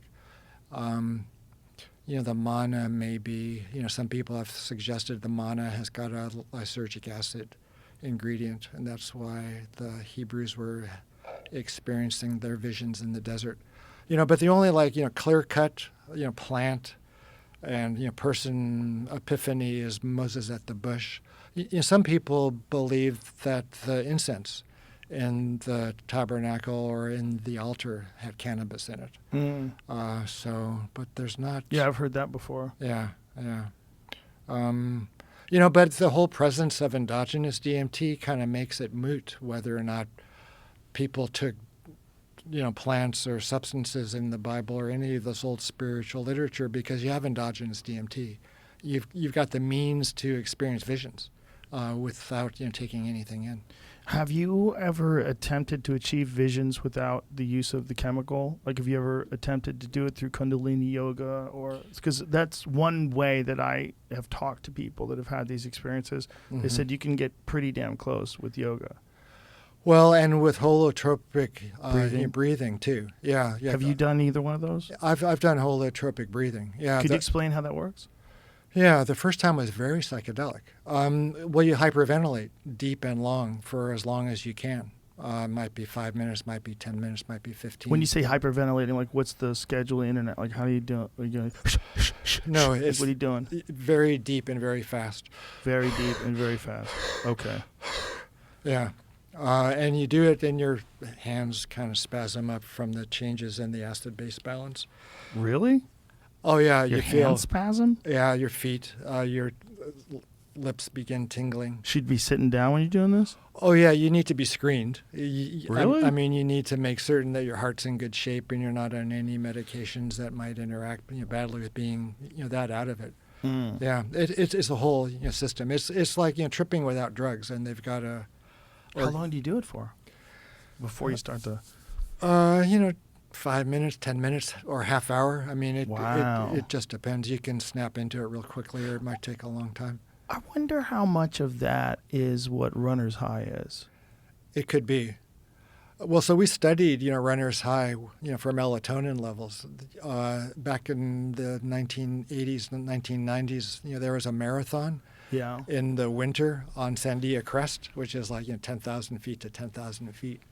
And these guys run a marathon along Sandia Crest. And I was looking for some way to stimulate melatonin. And so I looked at the stress level of those guys and figured if anybody is inducing enough stress in themselves to raise melatonin naturally, it would be them. Yeah, so we did that, and we found some increases. We tried blocking it with naloxone, and those were the kind of studies that I was doing. Yeah, and after a certain point, you just switch, and you're in this very highly altered state. And how long does it last? Well, you stop doing the breathing once that happens. I don't know, maybe 10, 15 minutes. And so what would be akin to it? Like, what is it, like mushrooms? Is it like eating edible marijuana? What is it? The experience that I had, as I remember, I've only done it once, like really breakthrough, it was like MDMA. Really? Yeah, this great clarity. Ooh, really? But I think people have a range of experiences. What do you think is happening? Like, what is causing that euphoric sort of sensation, like pharmacologically? Well, it does. It isn't always euphoric. Some people, it's really very difficult. There's throwing up and there's really? Vomiting, and yeah, people can get pretty. It's a very powerful technique. Yeah, and I'm not recommending that anybody start doing it. Can people overdose? Can they overbreathe? Not that I've heard of. That's good news. Well, I'm familiar with their network, and they're pretty well trained people. Wow. So there's a whole place you could go, and you can be guided through these sort of breathing sessions. Is that what they do? Yeah. Well, Stan Groff, have you heard of Stan? Yes. Yeah. Stan was that Czech psychiatrist who did a lot of LSD research. And Stan was at the University of Maryland for a while, working with Bill Richards and those guys. And once they stopped, once the compounds, once psychedelics were scheduled and all human research ended, Stan moved on, and in the meantime developed this holotropic breathwork technique, and he's trained hundreds of therapists in the technique. Did he get it from any sort of indigenous ritual or some ancient civilization ritual? Yeah, I'm trying to remember where he got it from. I think there was some school of psychotherapy, kind of obscure, and I'm just not sure. It was going around, Right. And he picked it up and he ran. What I was getting at is like, is there a culture that exists anywhere that also knew about this, that was doing this a long time ago? I'm sure, but I don't know. Nothing we know of. Yeah.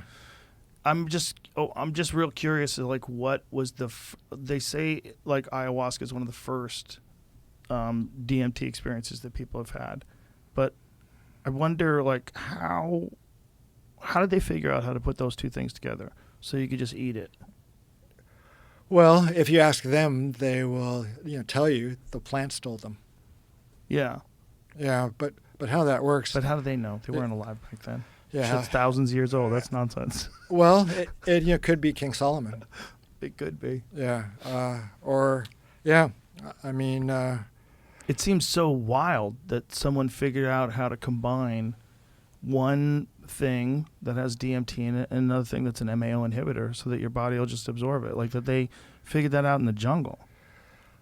One thing that they may have been doing is the vine, the Banisteriopsis has got the beta carbolines in it, the harmine, MAO inhibitors, and they use that as like a screening tool. If they're on the Banisteriopsis, they can taste other plants, and the essence of what's in that other plant comes through in a way that isn't normally the case. Oh, wow.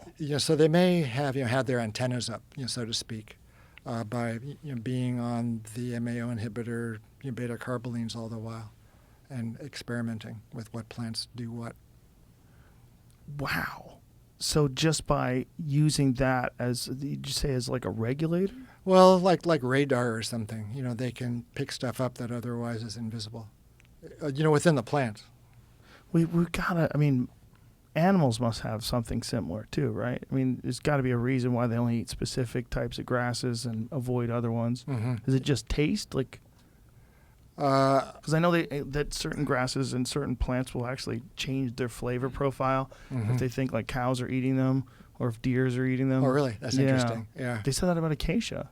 Yeah. The acacia tree, there was a thing they were reading about giraffes who wouldn't eat the leaves of these trees, and it turns out they were downwind from trees that these giraffes were eating. So these giraffes were eating, the wind goes down, it changes the flavor profile of all these other plants. Mm-hmm. So whether it's through the mycelium in the ground, however they're communicating. But they've even done it to the point where they've played sounds of like caterpillars chewing on leaves, and that causes the change in the flavor profile to the leaves. Like they have senses, some weird senses. Well, and there are stories of animals getting intoxicated. Oh yeah, for sure, right? Alcohol, fermented fruit, other things. Don't elephants love that? Yeah, and catnip and cot. Mm-hmm. They discovered cot from goats eating the leaves, and they would get frisky. Have you ever tried cot? I was growing some cot in my greenhouse back in the day. Is that legal? In New Mexico, probably. And that stuff is like an amphetamine, right? Yeah, it's a stimulant. Did you enjoy it? It was okay. Did you want to take over a boat? No, it was a small plant. I only got a couple leaves at a time. It seems like the preferred drug of pirates, right? Right. They love that stuff. They always scare people with, oh, they're on the cot. Oh, Jesus. Mm-hmm. I just wanted to know what the actual, was it like? It's like caffeine, pretty much. Really? Yeah. Well, in the Middle East, in more traditional societies that are really into khat, they chew khat, and the city council or the village council gets together. They chew khat and they make their decisions. Wow. I guess it would be like chewing, coca leaves. Right. The chewing coca leaves is fascinating too, because so many people think that there's actually like a health benefit to chewing coca leaves. Mm-hmm. It's actually probably good for you. It's just cocaine. How they get it is from coca leaves, so you can't have coca leaves. Well, it's like khat. They extract cathinone from khat. What's cathinone? It's the active ingredient in khat, like cocaine is in coca. And then you start manipulating the cathinone molecule, and you come up with bath salts, more or less. Oh boy. Yeah. So it's a good. Oh my God. It's a good drug gone bad. Well, that was a weird time in history, right? Where people would go to like drugstores or gas stations rather and buy what they would call bath salts. It says not for human consumption. Wink, wink. Right. And people would buy it and just kill each other on it. That was a wild time where people found out that you could get that. Yeah. Well, it's kind of like that that kind of THC, CBD you were talking about Yes. before the show. Yes. Yeah, so that you can buy it over the counter. Delta 9. Delta 9. It's legal. And it's very powerful, you say, huh? Yes. Yeah. It's legitimate. They have it a lot around here too. Like they have stores that they sell it. And there was like some sort of an amendment to get rid of it. And I think it got knocked down. I'm pretty sure that was a story behind it. But they have like a fake version of marijuana here that's legal. Yeah. It's like, okay. Well, they're designing new drugs every day. Yeah. Yeah. They're coming up with new versions of drugs that are illegal. Well, and these psychedelic startups are designing new drugs as well. That's wild. Yeah. Like if someone figures out a better acid. A better acid, a longer DMT. Yeah. Something that lasted maybe an hour instead of just a half hour. Well, what you guys were doing with IVs, how long was the drip? And could you have prolonged that experience by, like, what was the longest one you did with people? Well, we just gave it as a push, like as a bolus. Like I would inject the drug over 30 seconds and then clear the line for 15 more seconds with salt water. And so is it from an IV bag or is it just straight into the tube that's attached to the... It was, from a syringe. Okay, so Yeah. it's not going... Oh, okay. I was under the impression it was an IV drip. I thought it was like, that's interesting. Like, how would you regulate... Well, one study that we did was an attempt to cause tolerance to closely spaced repeated dosing of DMT. Like if you take LSD every day for a few days, you stop responding. Right. And there were some studies giving DMT to see if you could develop tolerance, but you couldn't. So I thought maybe if you space the injections close enough together, that was an issue regarding half-life. That's interesting to hear you say that because I had always heard for some reason that if you do DMT next to like a recent DMT trip, like 10 minutes ago, do it again in 10 minutes, like you won't be able to do it. But it's not true at all. I've had that experience. Mm-hmm. I've done it multiple times in a day, and the most potent one was the last one. Exactly. That's more or less what we found is that we gave it we spaced injections every half hour, and there'd be a real progression of the effects over the course of the morning. And as a result of those data, a group at Imperial College in London is developing an infusion model to maintain the state for at least a half hour. So when you're doing it, you're injecting, and then in 30 minutes you're injecting again? Yeah, they'd come down, Right. and we would spend maybe 10, 15 minutes processing, and then they'd get ready for the second dose. So when you Same say thing. processing, like explaining what you saw, talking about it? Yeah. Like I would ask them how it was and what was, what came up. It was a pretty packed 10 to 15 minutes too, I'll tell you. Dude, you're like cleaning them up and sending them right back into space. It was a lot of fun. People really got a lot of good work done during that, in the course of that morning. I'm Usually, sure. they'd be exhausted after the third dose, like I can't do anymore, and Mm-hmm. we would give them the fourth dose, and they would experience this great resolution Really? of whatever troubles came up over the course of the morning. Wow. Yeah, I'm collaborating with a group at UCLA that's going to use probably repeated dosing of DMT in post-traumatic stress disorder. That's amazing. And it'll be good because we'll be able to to do therapy in between the individual injections. Wow. And so what if you come across an issue that's going to take more time to resolve, like you're saying, be able to do therapy? Like, would you postpone the next treatment? I mean, if you gave 4 doses over the course of a morning, stuff will come up and you'll resolve it more or less by the 4th dose. But it's it isn't the end of treatment. I mean, you would be in treatment already in some form or another, and with the stuff that came up, during the DMT sessions, you would have that as grist for the mill in your future work.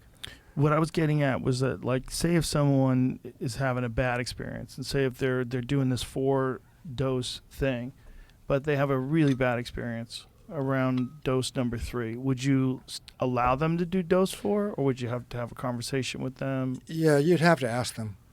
And you would just do it based on their word, or Yeah. is there like a protocol for when you pull a patient? Well, the study is still being designed, but the standard of care would be if somebody says no. I mean, that means no. Right. And if someone says yes, that means go ahead, even if you might think they might be a little slightly unhinged at this point. Well, stressed or uncertain as what's next. Like in our study, after the 3rd dose, a lot of people felt up against their ropes, and they'd say, has anybody ever dropped out? And I would say, not yet. And everybody went ahead. And they were glad they did. They could kind of metabolize the stuff that had been stirred up. Yeah, that's the fine line between whether you push someone to keep going or whether you say, well, let's take a break. Yeah. I mean, safety first. Yeah, for sure. Could you imagine a world where there are places that would take care of people the way your studies were run, that would do it that way? I mean, is that achievable in our lifetime? Where there could be a place where people that know what they're doing, certified, have everything locked down, doing it the right way, do it exactly the way you did to those patients? Well, it wouldn't be exactly the same. I mean, I had my own style, but I'm sure you would. It wouldn't be as fun. It might not be as fun, but yeah. I mean, why not? Yeah, well, why not? I mean, I think one of the really nice things is there's a lot of support for it on the right now because they realize the effect that it has on soldiers. Vets, vet care. Vet care, Mm-hmm. yeah. That's a big one because everyone's always looking for give some relief to heroes that come back with PTSD, and this is the way to do it. It's the best way to do it. I think that's going to get the most funding, the most support. People got to realize that this is not a left or right issue. This is a human issue. I mean, we should treat our veterans really carefully, lovingly. Yeah, 100%. And for all human beings, not just PTSD from that, but PTSD from being attacked, car accidents. Like, people have all sorts of traumatic memories from their youth. This is not just for that. It's for anybody with these horrific patterns in their head that are caused by trauma. Well, you were talking about being uploaded to a computer and how horrible that would be. Yeah. But I mean, worst case scenario. Worst case scenario. Well, I was just trying to look at the worst possible version would be you stuck in a computer box, looking at the world but not able to move or act. But there might not be any trauma, beyond that anyway. Maybe. It's pretty. I just would think that a disassociated brain. Imagine if you found out that your thinking wasn't just your brain, that your heart was actually involved, and that all the neurons that are around the heart actually work in conjunction with the brain, but that a brain disassociated from the heart is always a psycho. So if everybody who did get their brain uploaded somewhere, they just popped out on the other end like a 3/4 human psycho.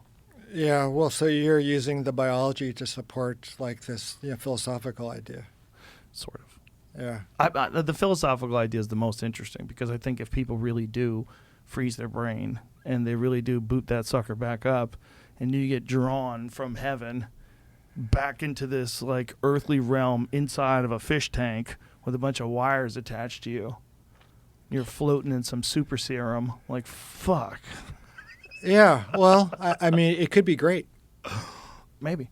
Yeah, if you got a good handler, someone gives you the right juice, if knows how to stimulate different parts of the brain. They give you orgasm, fix your memory. Well, set and setting. Yeah. Yeah, you need the technologist to be a nice guy. You'd have to trust people to fuck with your brain for the right. Why would they have any incentive to uphold the end of the bargain? Maybe they fold like some of those online Bitcoin places. Maybe they fold up shop. Well, you've read that. What's it called? This the story that is the basis for Total Recall. We can get it for you. We can buy it for you wholesale. It's by P.K. Dick. And these people enter into this implant kind of state, and they have adventures and whatnot. Yeah, but I think we are 100% on our way to that. I think we're 100%. I don't think they're stopping us.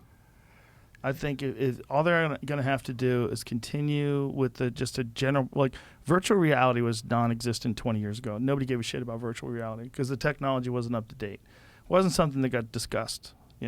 Every now and then you hear about somebody who was, had a headset and, oh, it's crazy. We tried it out. And I remember doing it. I forget what year it was, but Duncan Trussell had one at his house. And it was very, very pixelated. I think it was the Oculus. Very, very pixelated. And we put this thing on, and we're moving around with it. No, it wasn't the Oculus. It was the other one. What's that? Vive. The HTC Vive. HTC Vive, right? That's what it was. And so we're moving around with this thing, and I remember thinking, wow, this is just the beginning. This thing's going to get really bizarre. And then a couple of years later, Duncan had one, and he said, this one's so much better. And he gave me this one, and you have this experience where you're in the ocean, and a whale swims by you. It's wild. Yeah. You're like underwater with this thing, and I'm like, whoa. And that was quite a while ago. We are, whatever it is, if it's 10 years or if it's 20 years, because 20 years ago, again, nobody cared about VR. If it's 20 years from now, whatever it's going to be, whatever year it is, they're going to have something that replicates reality, like down to every moment, down to touch. There'll be haptic feedback. There'll be something that like hijacks your nervous system and think your feet are on the ground. You're going to replicate the feel of gravity. Yeah, well, if I think it's going to kind of detach you from reality, won't it? 100%. Yeah. So what's the point of that? Well, I don't think it's good for us, but I just think it's inevitable. I think if we really do come up with a way to live in like Avatar land and fly around on dragons and live in some bizarre fake universe, we're going to do it. I guess if some it's people will. indistinguishable. Well, some people will. I think a lot of people will, man. I think it's going to be a lot of people's number one pastime. Because if it's why would you live regular life, stupid? Why would you live regular life when it's indistinguishable from regular life, and you could be on a pirate ship? Yeah, I kind of wonder how much it would be adopted by the Indian reservations that I live within. Oh, for sure. That would be probably the first place they implement it. Yeah, because they're pretty much living in nature, but they're not very happy, a lot of them. They drink and there's unemployment and feuds and things which never really get very far. So you might think the more traditionalists wouldn't go for it, but the kids, because life is rather bleak. Well, those reservations were the places where mixed martial arts first thrived in California. It was illegal in the state of California, but they would hold their own. They have their own laws. They have their own rules. So they would hold these events at these Native American reservations, and we would go to there. That was where that kind of like saved a lot of those promotions, the early MMA promotions. Is the fact they could put on some fights, and it also gave these guys a chance to develop in a state where MMA was completely illegal. So Native American reservations have a history of like doing things, before anybody else was allowed to do them because they can write their own laws. If they decided, imagine that, they decided to make their own psychedelic therapy at all these Native American casinos. Well, there's that long history of the Native American church has been using mescaline-containing peyote forever. That's a pretty small segment of the native population, but still it's established and protected. That's the reason for the Religious Freedom Restoration Act was, peyote use. That was the primary driver. So that was the first one before they got to the ayahuasca church? Yeah. Yeah, the ayahuasca church relied on that ruling as support. Both ayahuasca churches, two different ones, right? Do both of them have similar rituals? No, they're different. The UDV, like I mentioned, is kind of straight-laced. You're in chairs, you have lights, you have a leader. The other group is called the Santo Daime, and it's a bit more free form. There's singing and there's dancing, and Sounds like more fun. It's more fun, fun, capital F fun. And are they doing that under the influence, all the singing and dancing? Oh, yeah. Wow. Yeah, they drink tea all night. They drink ayahuasca. Oh, boy. Yeah, the ceremonies tend to involve more ingestion than... Now, has anybody studied those folks? Because that sounds like they'd be even happier than the other ones you talked about. Yeah, I'm not familiar. I'm not super familiar with that literature. What I've read mostly is the UDV has been studied. And it's because of their interest in establishing that the use is safe and effective and helpful. Well, it'd be really interesting to see the two of them studied, see the contrast between the singing and dancing and the way they do it and the other one, people who do it like they're in sort of a mainstream Christian church. Mm-hmm. Yeah, a side-to-side comparison. Those, I would think those data would be out there, but maybe not, separated in that exact same manner. I think we've been doing this for almost 4 hours. 4 hours. Can you imagine that? Time flew. Time flew, Rick. Yeah. Thank you, man. Yeah. Thanks for coming on. And Yeah. Your book, The Psychedelic Handbook, is available right now. There it is. And this is the novel that you wrote, Joseph Levy Escapes Death. That is available as well.